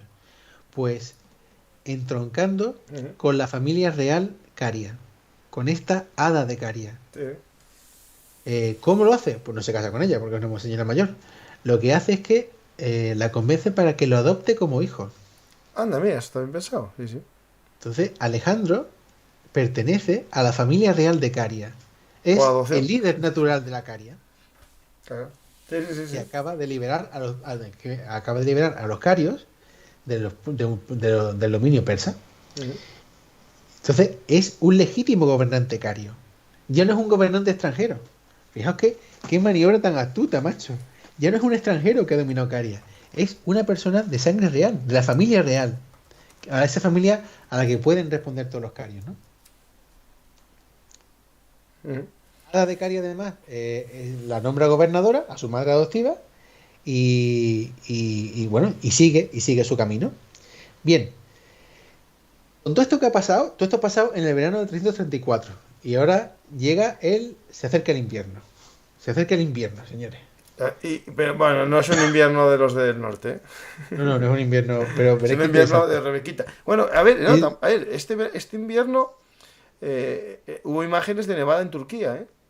Justo en febrero, sí, cuando sí, comenzó bueno. la guerra de Ucrania, estaba nevando en Turquía, que eso me acuerdo de un programa que hice y sí que me acuerdo. Hombre, no es... No, o sea, unas nevadas de un muerte, invierno pero el siberiano aeropuerto de Estambul se cerró y todo por la nevada. puede ocurrir, puede ocurrir. Pero veremos que este invierno Alejandro no se queda quieto. Hemos mencionado que es invierno, o sea, no debe ser un invierno muy malo porque Alejandro no se queda quieto, su conquista sigue, pero se organiza muy bien. Veréis, hemos dicho que ha dejado guarniciones por todas las ciudades, con lo cual su ejército ha mermado. Bien, junto a él van muchos jóvenes que están recién casados, ¿no? Y entonces Alejandro, para pasar el invierno, les da permiso a estos recién casados para que vuelvan a Macedonia. ¿Por qué? Porque quiere que vuelvan a Macedonia, van a contar todo lo que han hecho, lo bien que les va, y cuando vuelva la primavera, estos tíos tienen que traer más tropas. Claro, se van a unir todos los amiguetes. Claro, o sea, esto es la mejor publicidad que puede hacerse. Y Dice, coño, ve con Alejandro que deja que el invierno te vuelva con tu mujer y veniros con nosotros porque estamos arrasando. después, cuando estemos en la India, ya no volvéis, pero bueno, bien. Bueno, claro, pero entonces no sé bien dónde estaban, ¿no? Publicidad engañosa. Pues fíjate, lo primero que hace es mandar a los recién casados a invernar a Macedonia. Y también envía a 2 de sus hombres al Peloponeso para enrolar más soldados para la próxima primavera, ¿no? Necesita tropas porque ha diseminado muchos ejércitos y necesita un ejército grande. Mientras, él no se queda quieto, ¿eh? Entra en Licia y en Panfilia. Digamos que sigue la costa sur, va doblando la costa sur de Turquía, de lo que hoy en día es Turquía. Al mismo tiempo envía a Parmenio a Sardes con parte del ejército y le ordena entrar en Frigia desde el norte. Él se acerca por la costa y Parmenio va a entrar por el norte en Frigia. Bien, entonces le llega a Alejandro, aquí es donde Arriano cuenta que le llega una de las primeras noticias de un posible complot contra él. Resulta que Darío III había entrado en negociaciones con Alejandro, hijo de Aeropo, un macedonio que va en el ejército de Alejandro, líder de la caballería. Entonces, Darío le propone a este Alejandro, hijo de Aeropo, hacerle rey de Macedonia si elimina a Alejandro, hijo de Filipo. Pero las cartas fueron interceptadas y el plan fue descubierto, ¿no? A la vez destaca que los compañeros opinaron, Arriano cuenta que en ese consejo en el que están pensando qué hacer con Alejandro, ¿no? Los macedonios dicen que no debió haberle dado el mando de esa caballería Tesalia, que es muy importante en el ejército, a un tío tan dudoso como Alejandro de Europa, porque su padre había negociado ya con los persas, ¿no? Pero bueno, Alejandro, lo que cuenta este pasaje es, o sea, los nobles le dicen a Alejandro que hizo mal, ¿no? Destaco este pasaje, más que por lo que cuentan, por lo que significa este pasaje. Fijaos que no solamente Alejandro se presenta como un líder total y legítimo ante todos, también lo hace ante los macedonios. Porque en este consejo, él, que todo lo puede, tiene que escuchar a los nobles y escuchar las críticas de los nobles, ¿no? Eso es parte de si quiere ser un gobernante legítimo entre los macedonios, tiene que pasar por aquí. Claro, porque depende de estos nobles. El poder en esta época no es tan absoluto como nos puede parecer. Así es. Y sin esos nobles, su monarquía caería, claro, su gobierno caería. Los necesita para gobernar, ¿no? Bueno, pues sigue matan a Alejandro, evidentemente, a Alejandro, hijo de Oropo, lo cogen y lo condenan a muerte. Aquí recomiendo la novela de Luis Villalón Camacho que se llama El cielo sobre Alejandro, que cuenta todos estos hechos, además con un sentido del humor brutal, que yo recomiendo encarecidamente su lectura, El cielo sobre Alejandro, de Luis Villalón, que os podéis enterar cuenta todo esto, pero de una forma muy singular. Yo recomiendo encarecidamente su lectura. Bueno, pues vamos al lío. Sigue por la costa y toma Faeselis, Termeso, Pegon, Silión, Aspendos en el río Eurymedonte y Side. Casi todas las ciudades ya se le van entregando tras negociar, aunque la región montañosa tuvo que luchar contra los defensores, para lo cual le vino mejor que nada los jabalineros agrianos. Fijaos que los piqueros realmente, bueno, los piqueros hacen una labor importantísima, ¿no? Dicen, los macedonios inventaron los piqueros, macho, pero los macedonios, si los jabalineros agrianos están perdidos. Porque al final necesitan a los jabalineros agrianos, tanto como los piqueros. En toda esta lucha de montaña son unas tropas imprescindibles, ¿no? Al final toma Sagalaso, bueno, llega al territorio de los Pisidios, que los Pisidios defienden sus montañas con uñas y dientes y gracias a los jabalineros agrianos, pues los vence de nuevo, ¿no? Y consigue tomar su ciudad al asalto. Hablamos de los Pisidios cuando la Nábasis, ¿no? Sí. Bien, por este camino que ya se va metiendo en el este, cita Arriano que pasaron por al lado de Ascandia. en cuyas orillas cristaliza la sal y sus habitantes no necesitan sal de mar. Esta es la región de las piscinas esas Ah, tan vale, bonitas. sí, sí, sí, sí, sí, sí, sí, sí. Sé cuál te refieres, sí, sí. Muy bien, Ahí, pues luego, ahí yo de Turquía, bueno, conozco eso y después está la Capadocia, ¿no?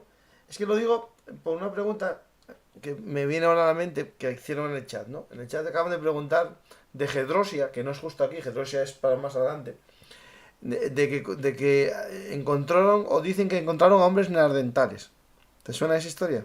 ¿O serán? sí, en Gedrosia encontraron trogloditas. Trogloditas quiere decir habitantes de las cuevas. Encontraron un pueblo muy primitivo que se alimentaba de pescado crudo. Yo creo que serían como indios, pero muy primitivos. Sí, se lo encontraron en Gedrosia. Pero Gedrosia, digamos que es el retorno desde la Sí, India. sí, sí, no, es el desierto, sí, sí, sí, de la zona de Irán, sí, sí. O sea, que sí que había los trogloditas, ¿no? Sí. Mm. Vale, vale. No, es que lo preguntaron en el chat. Y después, como hay también los trogloditas que viven en las cuevas de Capadocia, pero no eran un pueblo tampoco primitivo, sino que, bueno, eran. Es posterior incluso a las cuevas. Pero es interesante que al final lo que decían en el chat es cierto que, que hablan de trogloditas. No significa hombres prehistóricos, sino no evolucionados. Gente que estaba Eso es. en el Paleolítico, ¿no? Ni Sí. siquiera en el Neolítico. Sí, sí. Bueno, pues ya estamos en Frigia. Entra en Frigia, se reúne con Parmenio en la ciudad de Gordio, ¿vale? Tomando de camino otra ciudad, Esquelaina. Porque negocia con los mercenarios que la defendían y bueno, los mercenarios ven que los persas no van a ayudarle y al final, bueno, se rinden a Alejandro, ¿no? Alejandro ya tiene, fijaos que ya mide mucho los enfrentamientos porque no tiene el ejército, su ejército está muy mermado. Entonces ya es prudente en lo que va haciendo, ¿no? Prefiere negociar intenta resolver las cosas sin pelear, ¿no? Bien, y pasa el resto del invierno en Gordio. Y en Gordio, ¿qué encuentra en Gordio? Pues el asunto del nudo gordiano, ¿no? El- Allí decide pasar el resto del invierno, espera los refuerzos que vengan de Macedonia y el Peloponeso, y además está el asunto del nudo gordiano. Bien, Frigia es un reino muy antiguo. De hecho, el rey Midas es un rey frigio, ¿de acuerdo? Entonces, en Frigia, en la ciudad de Gordio, hay un carro con un nudo y ese carro se dice que fue el carro que llevó Midas, Ujú. el rey frigio, cuando se convirtió en rey, ¿no? Había una leyenda, decía que el primer hombre que llegara con una carreta sería rey, o llegó Midas, llegó el padre con Midas en el carro, y entonces Midas, en esa época de guerra civil, pues el oráculo entendió que era el líder más adecuado y efectivamente fue elegido líder y al final pues se convirtió en rey, ¿no? Y desde entonces ese carro estaba con esa cuerda que lo unía a la yunta y un nudo muy gordo en el que no se veían los cabos. Sí, sí. Había una antigua leyenda que decía que como lo había sido Midas, el que deshiciera ese nudo, si Midas había hecho nudo, el que deshiciera ese nudo sería el heredero de Midas y por lo tanto sería el rey de Asia, entendiendo Asia como esa región, ¿no? Sí, el nudo gordiano. Sí, sí. Efectivamente, el nudo gordiano, ¿no? Alejandro, con ese énfasis por presentarse como legítimo gobernante de todos los pueblos, tiene que deshacer ese nudo. Ujú. Y ante la frustración de no resolverlo, pues coge la espada y lo corta. Porque Sí. en la profecía no decía nada de cortar el nudo, oiga. Bueno, pero ahí viene, Efectivamente. ahí viene, bueno, lo uno un poco con la historia de España, ¿no? El famoso nudo gordiano aparece en el emblema, bueno, en el emblema español heráldico, es el yugo de Hugo, de Y, de Isabel, ¿no? Que teóricamente es la firma de Fernando, porque dicen que los matrimonios firmaban con al revés las iniciales, pero bueno, el yugo y las flechas, ¿no? Nuestras, el yugo viene de este nudo gordiano, y si te fijas en algunos escudos heráldicos, el yugo aparece con cuerdas, Sí, con un nudo, es verdad, con, tienes con razón. el Con nudo seis, con roto, seis cabos, con seis cabos, porque algo así. también decía la leyenda que Alejandro al cortar el nudo decía tanto monta tanto la forma que se corte, ¿no? Es decir, al final lo importante es desatar el nudo y se corta y se asocia un poco también, digo este momento, ¿no? Al yugo, al imperio español, es decir, al final con ese símbolo, ¿no? Pues incluso querían demostrar su poder, es decir, yo tengo el mismo elemento, ¿no? Que Alejandro Magno cuando se convirtió en el rey de Asia. Mira, es algo que es interesante. es una tontería. Alguien dirá que bueno, estoy haciendo apología del franquismo, ¿no? El yugo, no, explico. Estamos hablando de Isabel la Católica de Fernando. No, es que, cuidadín, es que la gente... el yugo une las dos vacas, o los dos bueyes, ¿no? Van unidos por el yugo, unidad. Y las flechas, de la otra parte del escudo, tiene que ver con, por ejemplo, con los faces de los romanos. Al final son el faz de los romanos, son muchas varillas unidas que por separado rompen fácilmente, pero unidas se convierten en algo poderoso. Y ahí vienen los dos símbolos de unidad. El yugo que une a los bueyes y las flechas unidas que se pueden asemejar al faz romano, que después los fascistas lo cogerían también como símbolo. Es decir, esas dos cosas son símbolos de unidad y son las siglas de flecha de Fernando y yugo de Isabel, porque era con Y. Alguien dirá que no me da cuenta, pero bueno, sí me da cuenta. El nudo gordiano. Bueno, al final, todo el mundo que intenta legitimar su poder apela a símbolos del pasado, Sí. ¿no? Y bueno, pues aquí luego no fue ninguna excepción. Muy bien, bueno, pues hemos dicho que Alejandro pasa aquí en Gordio el resto del invierno y ocurre una cosa más. Dice Rieno que hay una embajada ateniense que va a verlo y pide que libere a los supervivientes de los mercenarios griegos de la batalla del Gránico. Como había algunos atenienses entre ellos, hay una embajada ateniense que pide que los libere, que no los humille más, ¿no? Y Alejandro dice que nada, y que él no podía ser benévolo con unos griegos que habían luchado contra otros griegos a favor de los bárbaros, ¿no? Porque no se siente seguro todavía. Entonces no concede el favor que le pide Atenas. Y bueno, termina el invierno y llega el verano 333, ¿no? Bien, ¿qué va a pasar este verano? Bueno, pues Memnón presenta un plan a los persas que ya habían intentado hecho los persas en el pasado. Inestabilizar Grecia para que Alejandro tuviera que volver. Memnón sabe que no va a tener un ejército para enfrentarse a Alejandro. Y entonces dice, lo que no queda por intentar es, como tengo una flota persa que no tiene rival porque la flota macedonia ha sido disuelta, pues tirar a la retaguardia y como Alejandro no es tan estimado en Grecia, pues a través de mis acciones provocar una revuelta griega. Fijaos que es totalmente análogo a lo que hizo, no me acuerdo cómo se llama el persa, cuando Gesilao estaba en Asia. Sí. Cuando Gesilao estaba en Asia, dijeron, sí, pues hasta aquí hemos llegado con Gesilao, ahora te va a enterar. Y empezó a pagar a los tebanos y a los atenienses para que formaran la Superliga, con esas batallas de hoplitas de 20.000 hoplitas por bando tan brutales, pagadas con dinero persa, ¿no? Sí, ahí cuando hablamos de las confederaciones de la época de la Liga Tebana, posteriormente, hablábamos de ejércitos ya muy grandes. Estamos hablando ya del final, ¿no? De Tebas. Pues esa política es la que intenta recuperar Memnón. Y para ello usa la flota. ¿Qué hace? Bueno, pues Memnón toma la flota persa y viaja por las islas, desde las islas más cercanas a Asia hacia Grecia, ¿no? Toma Quíos y toma Lesbos, donde todo se rindió a los persas, salvo la ciudad de Mitilene, que fue sometida a asedio, ¿no? Bien, este plan de Memnón hubiera funcionado. Y digo hubiera funcionado porque al final no funcionó. Y no funcionó porque Memnón, en el asedio de Mitilene, muere por enfermedad. O muere por envenenamiento. Porque los persas ya veían que Memnón, digamos que caía muy bien al rey de reyes, y ellos no podían, digamos, no se atrevían a enfrentarse a Alejandro y no eran tan hábiles. No es que no se atrevieran, sino que no veían que Memnón era mucho más hábil que ellos, y entonces posiblemente se lo cargaran, ¿vale? Memnón muere cuando su plan no había llegado a ejecutarse por completo, ¿no? Sin embargo, sus sustitutos, que son persas, siguen en principio con el plan, inicialmente, ¿no? Y después de Quíos y Lesbos, navegan hasta Ténedos. Estas tres islas están cerca de la costa de Asia Menor, ¿vale? Pero después, digamos que el plan pierde fuelle, porque los persas ya no entienden el plan de Memnón y como se ven presionados por el rey para enfrentarse a Alejandro, pues lo que hace es que las fuerzas que están embarcadas las llevan a tierra, pasan de la flota y se olvidan del plan. Bueno, ese era el plan para defenderse de Alejandro. Con Memnón se acaban las últimas esperanzas persas. No lo saben todavía, pero la acaban de cagar.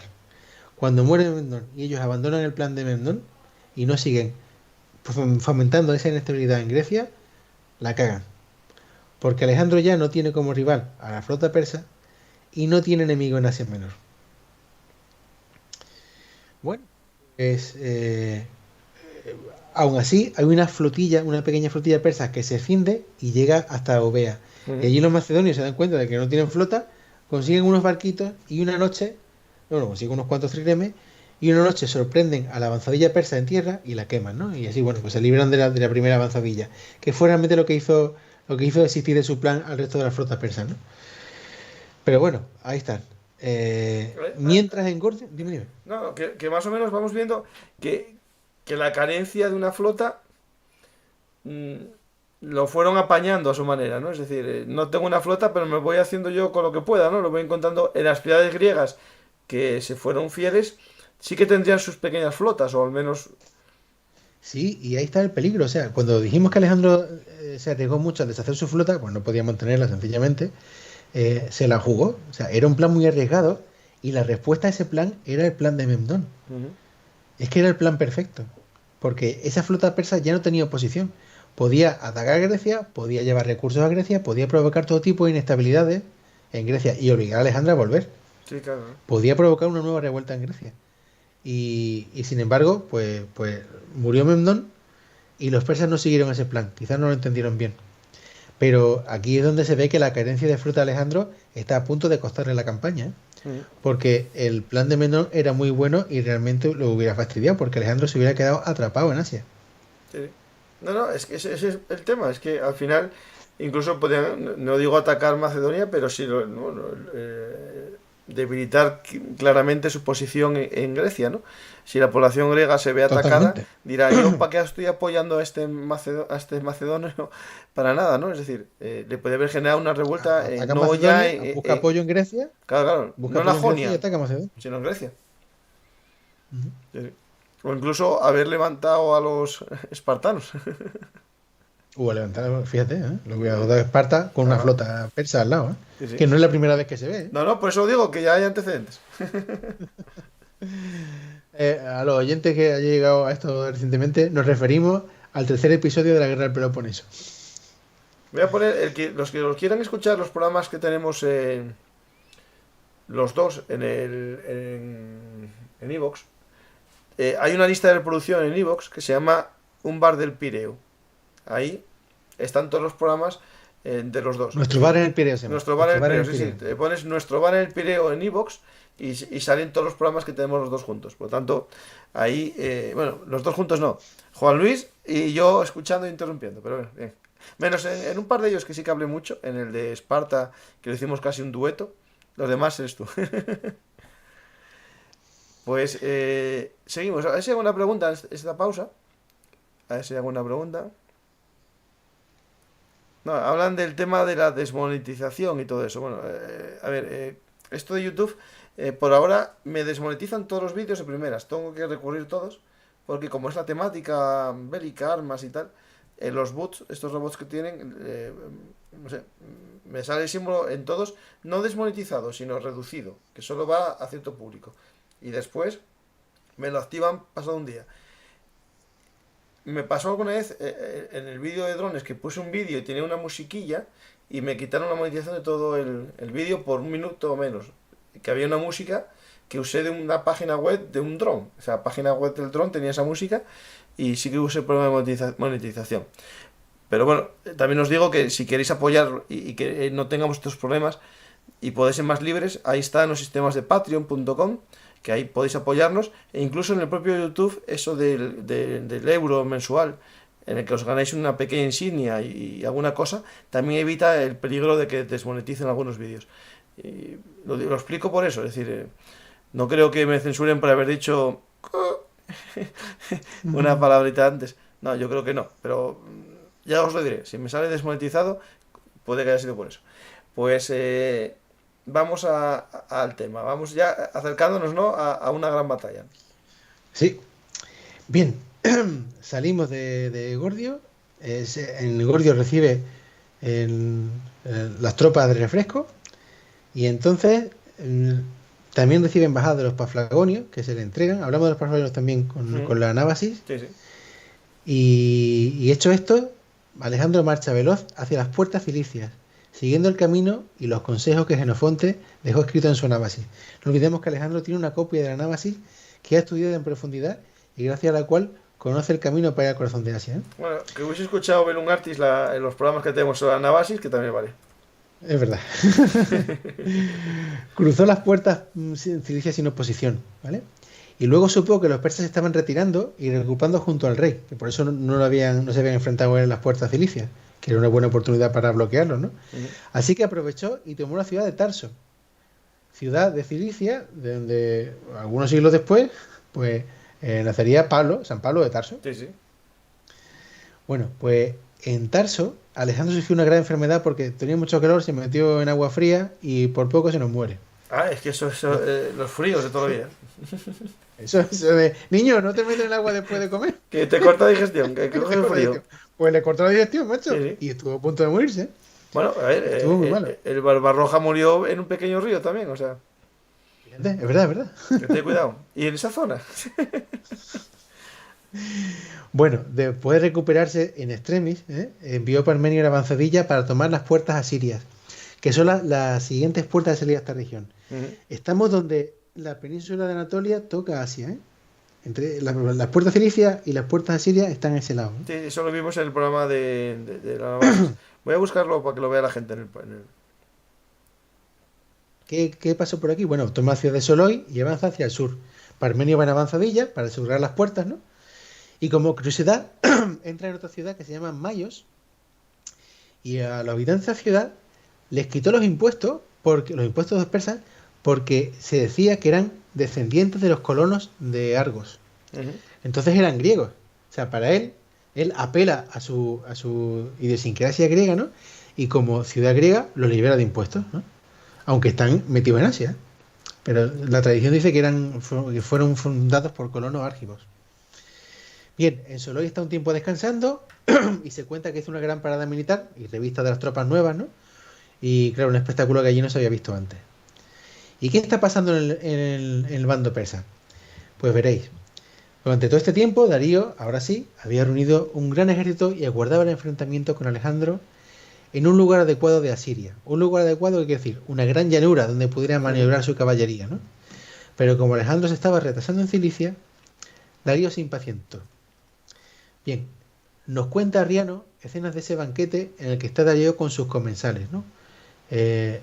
Los comensales quiere decir su círculo de confianza, que es la gente con la que come todos los días. Sí. Estos comensales le dan su parecer a Darío sobre lo que tiene que hacer. Arriano dice que Darío no tiene un carácter firme, sino que se dejaba influenciar por el parecer que más le gustara, ¿no? De sus consejeros. Y entonces, en esta comida, hay muchos que le dicen: no esperes aquí a Alejandro porque se está retrasando, y si le esperas va a parecer que tienes miedo. Ve a buscarlo, ¿no? Aminta, eso se lo dice Aminta, o sea, eso lo dice uno de los persas. Pero entre esos comensales también hay un macedonio que se llama Amintas, que es pariente de los rivales de Alejandro. Y es Aminta el que le aconseja que espere a Alejandro en aquella llanura y no se enfrente a él en un terreno que no le sea favorable. Claro, los persas, frente a la opinión de un macedonio extranjero, dicen: mira, no tienes ni puta idea, eres un cagao, bueno, eres un cobarde. El rey, nadie tiene que oponerse al rey. Si el rey quiere ir, el rey irá, ¿no? Bueno, Darío se deja llevar y al final decide poner el ejército en marcha cuando Alejandro, en lugar de meterse en Asiria, fijaos que astuto, Parmenio está en las puertas a Asiria no para que Alejandro pase, sino para evitar que entre los persas. Entonces, Alejandro sigue hacia el sur en lugar de entrar en Asiria. Cuando ya ha pasado, Parmenio se reúne con él y entonces el rey desde Asiria entra en la región y empieza a perseguir desde la retaguardia al ejército de Alejandro. Sí, aquí hay otras puertas que son las puertas amanicas. Digamos, lo que sería el Mediterráneo, la separación con lo que llamamos Asiria, la llanura de Amik, que hay unos montes que son los montes Amanus. Al sur están las puertas sirias y al norte hay unas puertas que se llaman puertas amanicas, que supuestamente es por donde Darío entró para atacar por la retaguardia, o digamos, seguir por la retaguardia a Alejandro. Así es. Y aquí hay un texto para leer, si lo quiere leer Francisco, el que sobre esta escena Arriano reflexiona sobre el cambio de época en Asia, ¿no? Fijaos qué interesante lo que reflexiona Arriano. Aquí vamos. Y quizás alguna deidad dirigida a Darío hacía allí donde no podía usar su caballería. ni tampoco sus numerosos arqueros y hostigadores, y no podría desplegar su brillante ejército, sino dar a Alejandro una victoria fácil, pues el poder de los persas estaba siendo usurpado por los macedonios, como usurparon los persas el poder de los medos, y estos el poder de los asirios. Fijaos, ¿qué quiere decir este texto? Tal como lo escribe Arriano. Bueno, pues Arriano, que está fascinado por Alejandro, ¿no? Lo que está intentando es justificar el hecho de que los macedonios están legitimados para arrebatar el poder a los persas. Porque los persas en su día lo tomaron a los medos y los medos a los asirios. Él dice, esto que está ocurriendo es un cambio de ciclo totalmente normal y legítimo. El fuerte se lo quita al que deja ser fuerte, ¿no? El león de la sabana es destituido por el león joven de la sabana, ¿no? Pues lo mismo. Así es, así es. Bueno, pues mientras Alejandro se dirige hacia el sur, los persas entran en la región descendiendo de las montañas y entonces la vanguardia persa intercepta a la retaguardia de Alejandro. ¿Quién está en la retaguardia? Pues el campamento con los heridos y los inválidos, ¿no? Y los que estaban desprotegidos. Hay que tener en cuenta que el ejército macedonio sí cuida a esta gente, porque son gente valiosa, en los que ha invertido. Entonces, con el ejército de Alejandro van muchos médicos y hay una intendencia y unos cuidados médicos muy importantes. Y no son abandonados en ningún caso, ¿no? Pero tiene la mala suerte de que la vanguardia persa encuentra el campamento y lo destroza y mata a todos, ¿no? Hace una auténtica masacre. Claro, la noticia llega a Alejandro. Alejandro quizás no se lo esperara y no cree que Darío está a su retaguardia. Entonces envía unos pocos barcos que le siguen y que vayan al norte. Y entonces son estos barcos los que descubren en la costa, porque el ejército persa ya está en la costa de esta región, que hay un campamento inmenso. El rey de reyes ha cortado toda la ruta de retirada de Alejandro hacia el norte. Estamos copados, entonces, nos rodean. Sí, totalmente. Y a este solo le queda o huir hacia el sur o quedarse y luchar, ¿no? Y Alejandro nunca huye. No. Tiene dos opciones. Y en avanzar este momento, o dar la vuelta y luchar, ¿no? Exactamente. En este momento, en una región, en una playa, en Isos, Alejandro decide darse la vuelta y enfrentarse a Darío. Y en este momento paramos el relato de esta noche. Y el que se queje de que es corto, que los escuche dentro poco. Pues ahí quedamos justo. Yo dije que íbamos a quedar justo al pie de una gran batalla, ¿no? Pues es esta gran batalla de Isos en la que quedamos. Y yo creo que es mejor así. Porque si lo hacemos muy rápido, se nos acaba Alejandro rápido. Y aquí hay que disfrutar de este hombre y de su historia, ¿eh? No sé cuántos tienes pensado, pero ¿qué serán? 2 más, ¿no? Mínimo, ¿no? Pues la verdad es que no lo sé. Yo creo que salen 4 o 5, ¿eh? Sí, no, intentaré resumir. Si no tenemos prisa, prisa no si hay, a los no, oyentes les gusta y no hay prisa, podemos detenernos. Esta parte es conocida y se ha tratado mucho, ¿no? Pero tenemos la ventaja de que tenemos a Arriano y tenemos tiempo y podemos dedicarnos a estudiar tranquilamente las partes menos conocidas de Alejandro, ¿no? Sí. A nuestros fans, a nuestros cafeteros, les gustan los programas así. Es decir, aquí no vamos por desgracia, tendríamos más audiencia si reducimos el programa a 10 minutos. Alejandro Magno en 10 minutos. Y tendríamos mucha audiencia. Y si hacemos el gilipichi, si hacemos tonterías más, pero no es el objetivo. El objetivo es conocer en profundidad, ¿no? Es decir, no vamos a igual que si leemos un libro, pero sí que la gente lo descubra y se mete más en su vida. Y yo creo que sí. Alejandro se merece profundidad. Y ahí estoy contigo. Y sobre todo, entrar en contacto con los textos clásicos, que son, oyentes, para que no lo sepáis, lo hemos dicho en muchos programas, que son la base de estos programas, ¿no? Todo lo que hacemos aquí está basado en los textos clásicos. No leemos artículos, ni libros recientes, ni nada de eso. Vamos a los originales en la medida de lo posible. Porque es el origen de todo. Tened en cuenta que lo que se sabe de cultura popular de Alejandro y todo eso viene de estos libros, ¿eh? Todo lo que se sabe de las batallas Termópilas es lo que escribió Heródoto. No se sabe más de eso. Después hubo otros autores que recopilaron más datos. Pero el texto original de donde salió toda la historia de Leónida de los 300 está en el libro de Heródoto, que aquí hemos repasado una punta a la otra en nuestros programas. Entonces, acercamos los clásicos a nuestros oyentes. Sí. Ahí nosotros revivimos los clásicos. Así es. Le damos algún toque moderno de arqueología y cosas que puedan cambiar los hechos, pero la verdad que nuestras fuentes son las clásicas y lo que leemos, lo que tú resumes con tus palabras, son los textos clásicos. Así es. Porque, cuidadín, Porque yo casi prefiero los textos clásicos que las adaptaciones modernas. a mí me gustan mucho, a mí lo de todo, pero a mí los textos clásicos No, me gustan mucho. una biografía hecha por... Yo tengo varias de Alejandro Magno, que son muy interesantes, pero lo que tú estás haciendo, que es revivir las fuentes, eso es muy meritorio, a la gente le encanta, y por tanto vamos a seguir así, piano, piano y con sentido.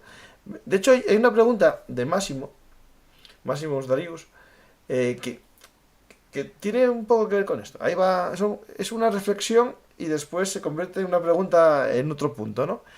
Tengo entendido que Alejandro Magno tenía una concepción de la guerra en dos fases. En verano, la guerra típica, y en invierno, guerreaba para asegurar y consolidar las posiciones. Es decir, una guerra más en modo local. Es decir, a lo mejor no en este escenario de la Grecia, de la Jonia, porque vimos que se le van uniendo casi todos los pueblos. Pero claro, cuando va avanzando más y se mete en las montañas y se mete en esas zonas, ¿no? Casi Afganistán llega. Ahí sí que es lo que él comenta, ¿no? Porque negocia con los mandamases de cada zona para tener el control y poder asegurarse el avance. Y de hecho va casando a sus generales con mujeres. Él mismo se casa con una. Y de hecho lo dice también Manuel, dice, pero al final se casan. Sí, se da a lo que se refiere. Se casan con una de ellas, sí, sí. Y generan pueblos mixtos con la población local, que es una forma de asegurar, lo iremos viendo también. Las Alejandropolis.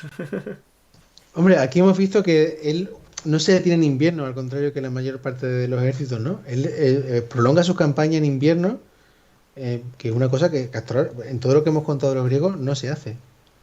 No se lucha en invierno, se deja de navegar, o se navega lo menos posible, y bueno, él incluso devuelve tropas a Macedonia, pero no se detiene en invierno.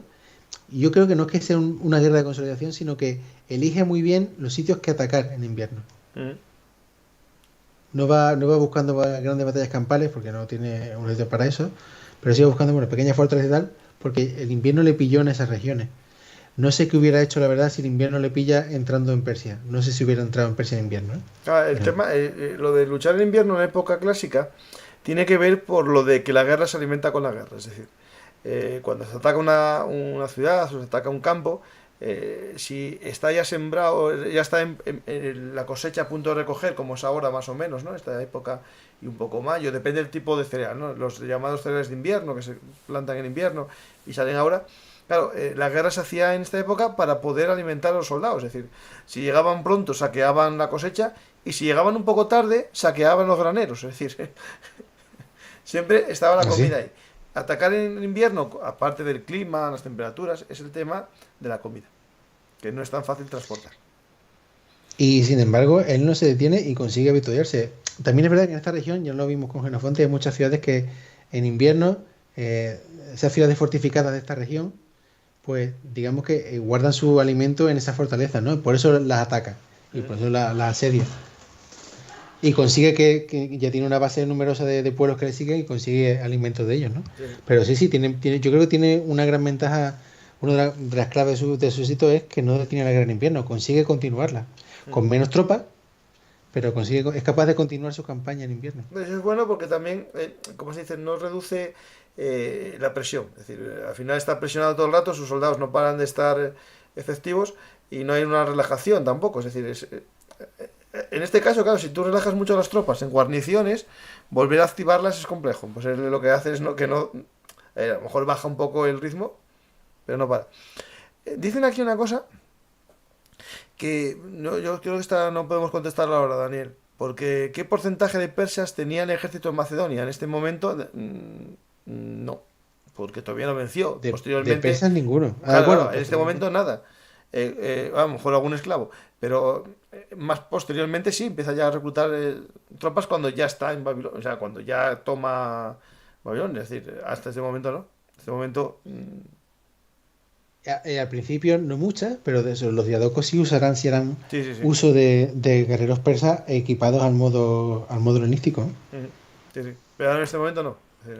En este momento todavía no. Tenían los 300 griegos aquellos de la isla y los esclavos que van detrás, que puede haber persas y griegos macedonios, griegos mercenarios. Sí. No sé si hay alguna pregunta más. Voy a mirar el chat para arriba porque...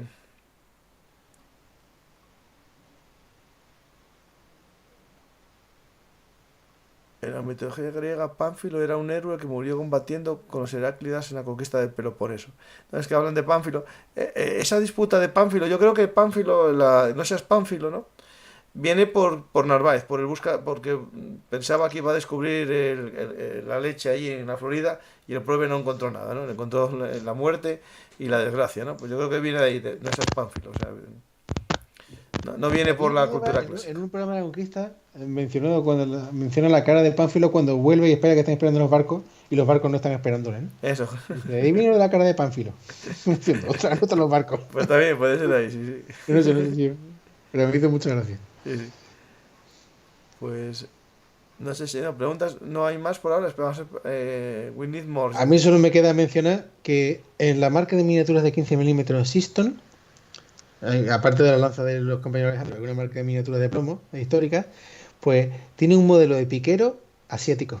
Ujú. Y yo me compré esa miniatura para mi ejército selúcida de DBA y era muy bonito porque ves un piquero con armadura con armadura de lino, con lino tórax y yelmo frigio como un piquero macedonio, pero se ve la ropa y lleva pantalones y botas y la capucha al modo persa. Sí, de Es hecho, una miniatura muy bonita de pintar. en ilustraciones venían muchos.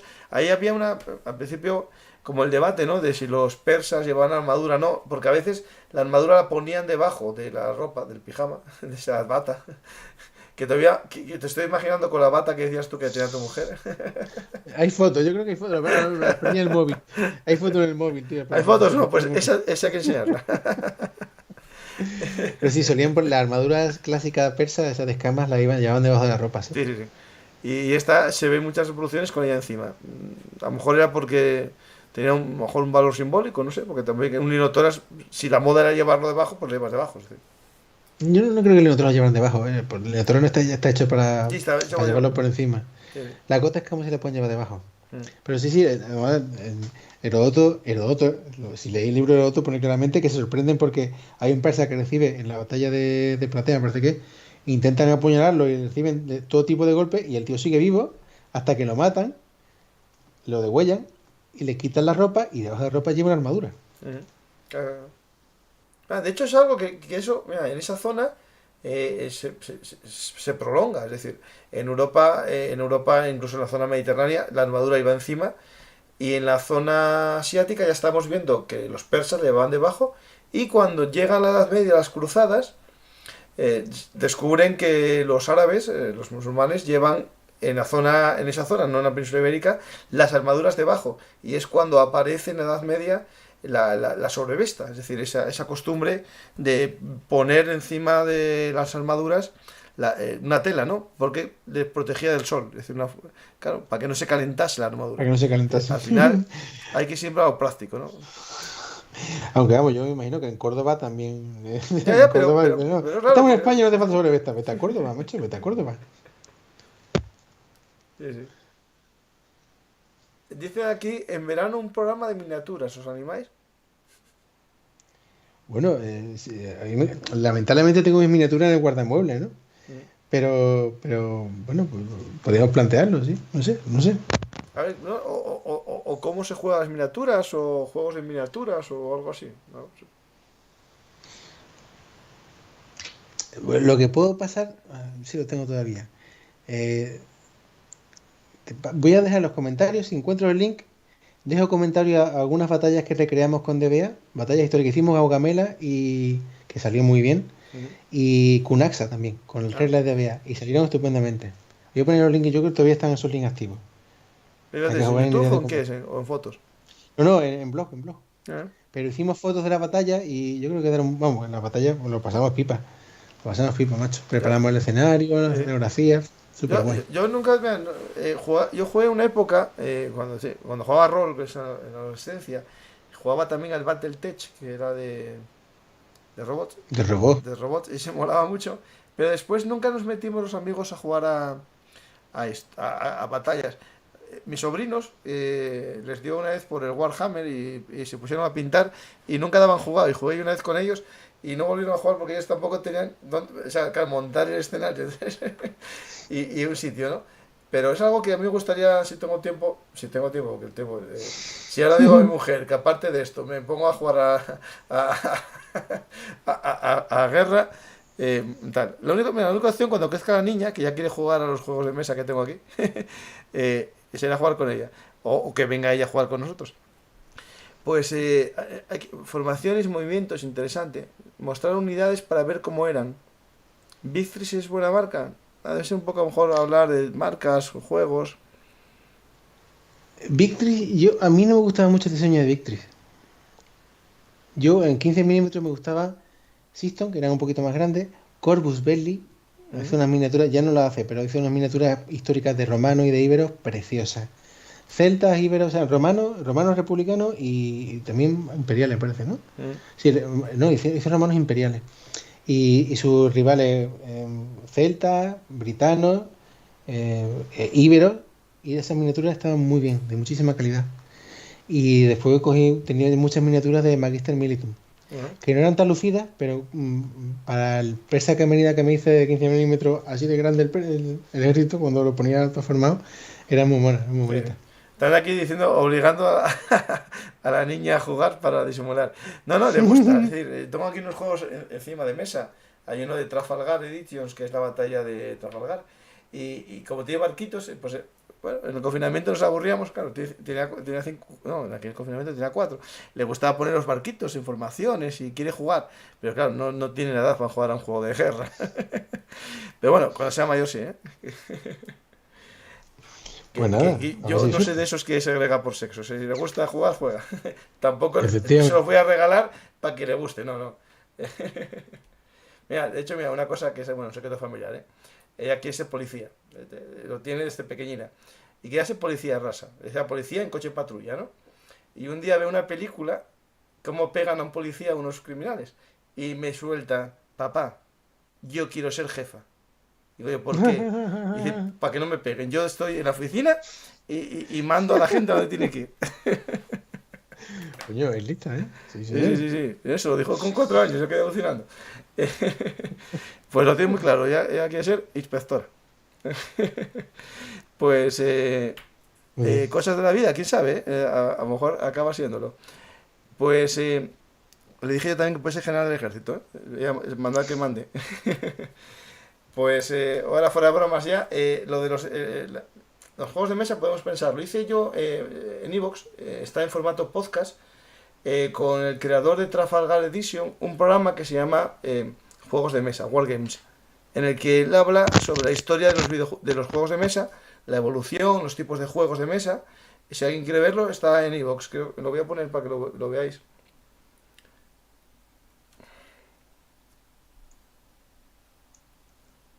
Y si quieres hablaros un poco del libro, de qué va a ir exactamente, si puedes decirlo.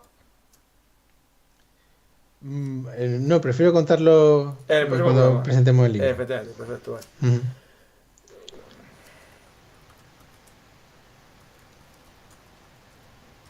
Si no escuchas el programa este de Wargames, lo puedes escuchar que a lo mejor te gusta a ti. Yo lo oí, ¿Lo oíste, no? Trafalgar, sí, me gustó mucho. Mira, voy a pasarte, no sé cómo puedo pasarte el link, te voy a pasar el link a ver si lo puedes publicar. A ver. Pásalo por el chat de Skype. O por WhatsApp. A ver, por el chat de Skype.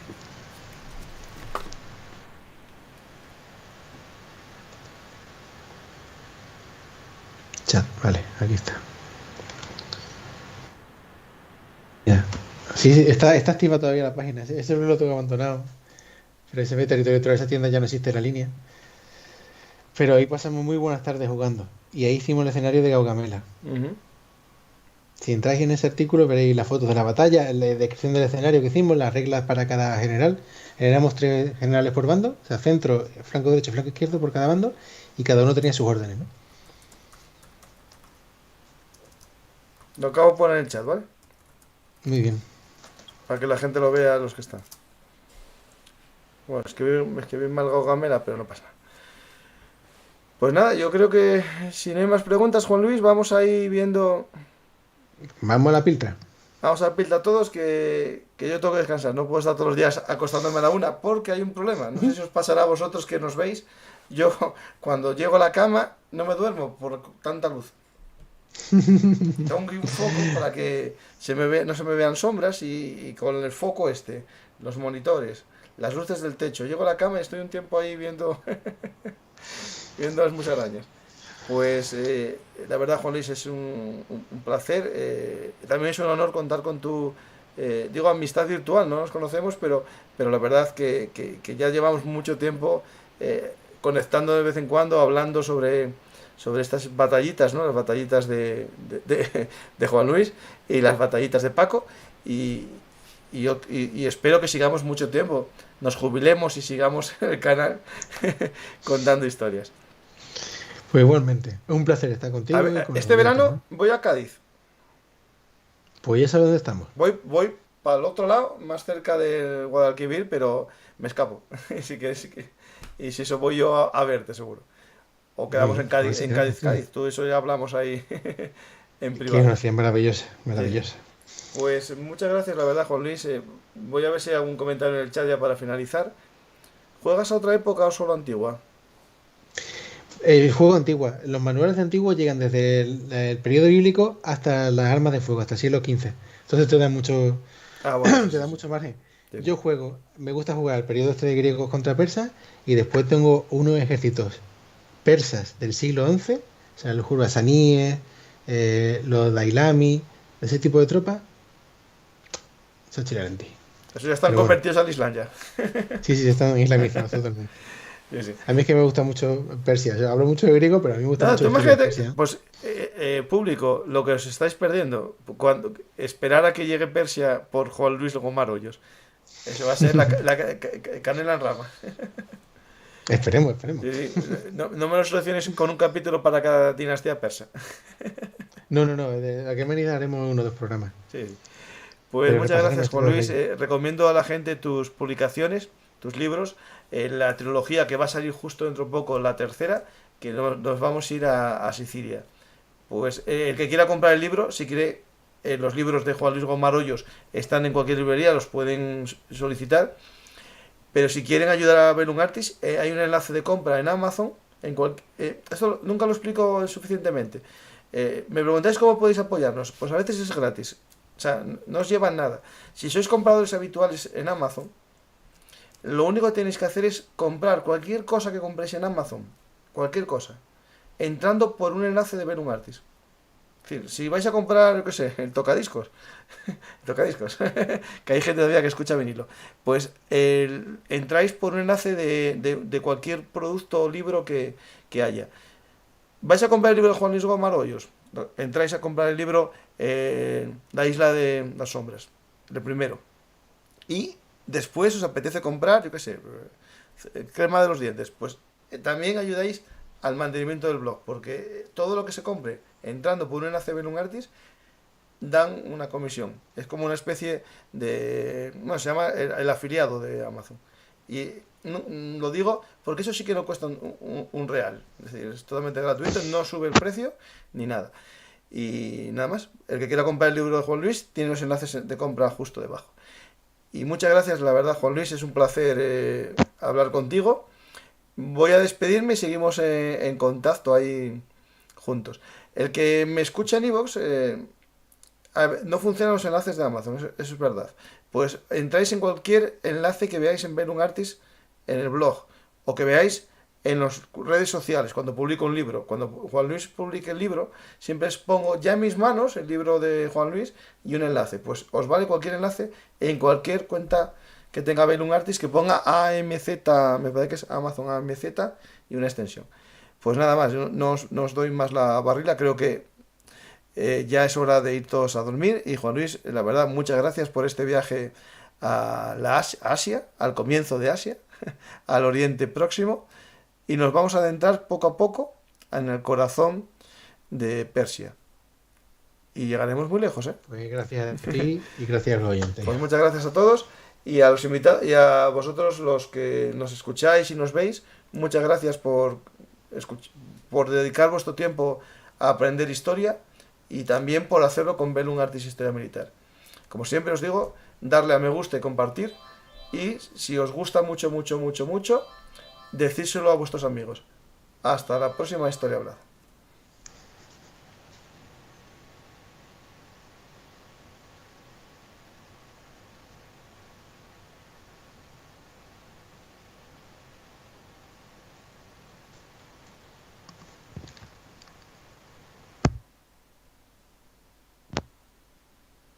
Hola amigos de la historia militar, si os ha gustado este contenido por favor apoyadnos en iVoox, YouTube o Patreon. Recordad que Bellum Artis es vuestro canal de historia militar y trabajamos para daros los mejores contenidos. Muchas gracias a todos y hasta la próxima historia hablada.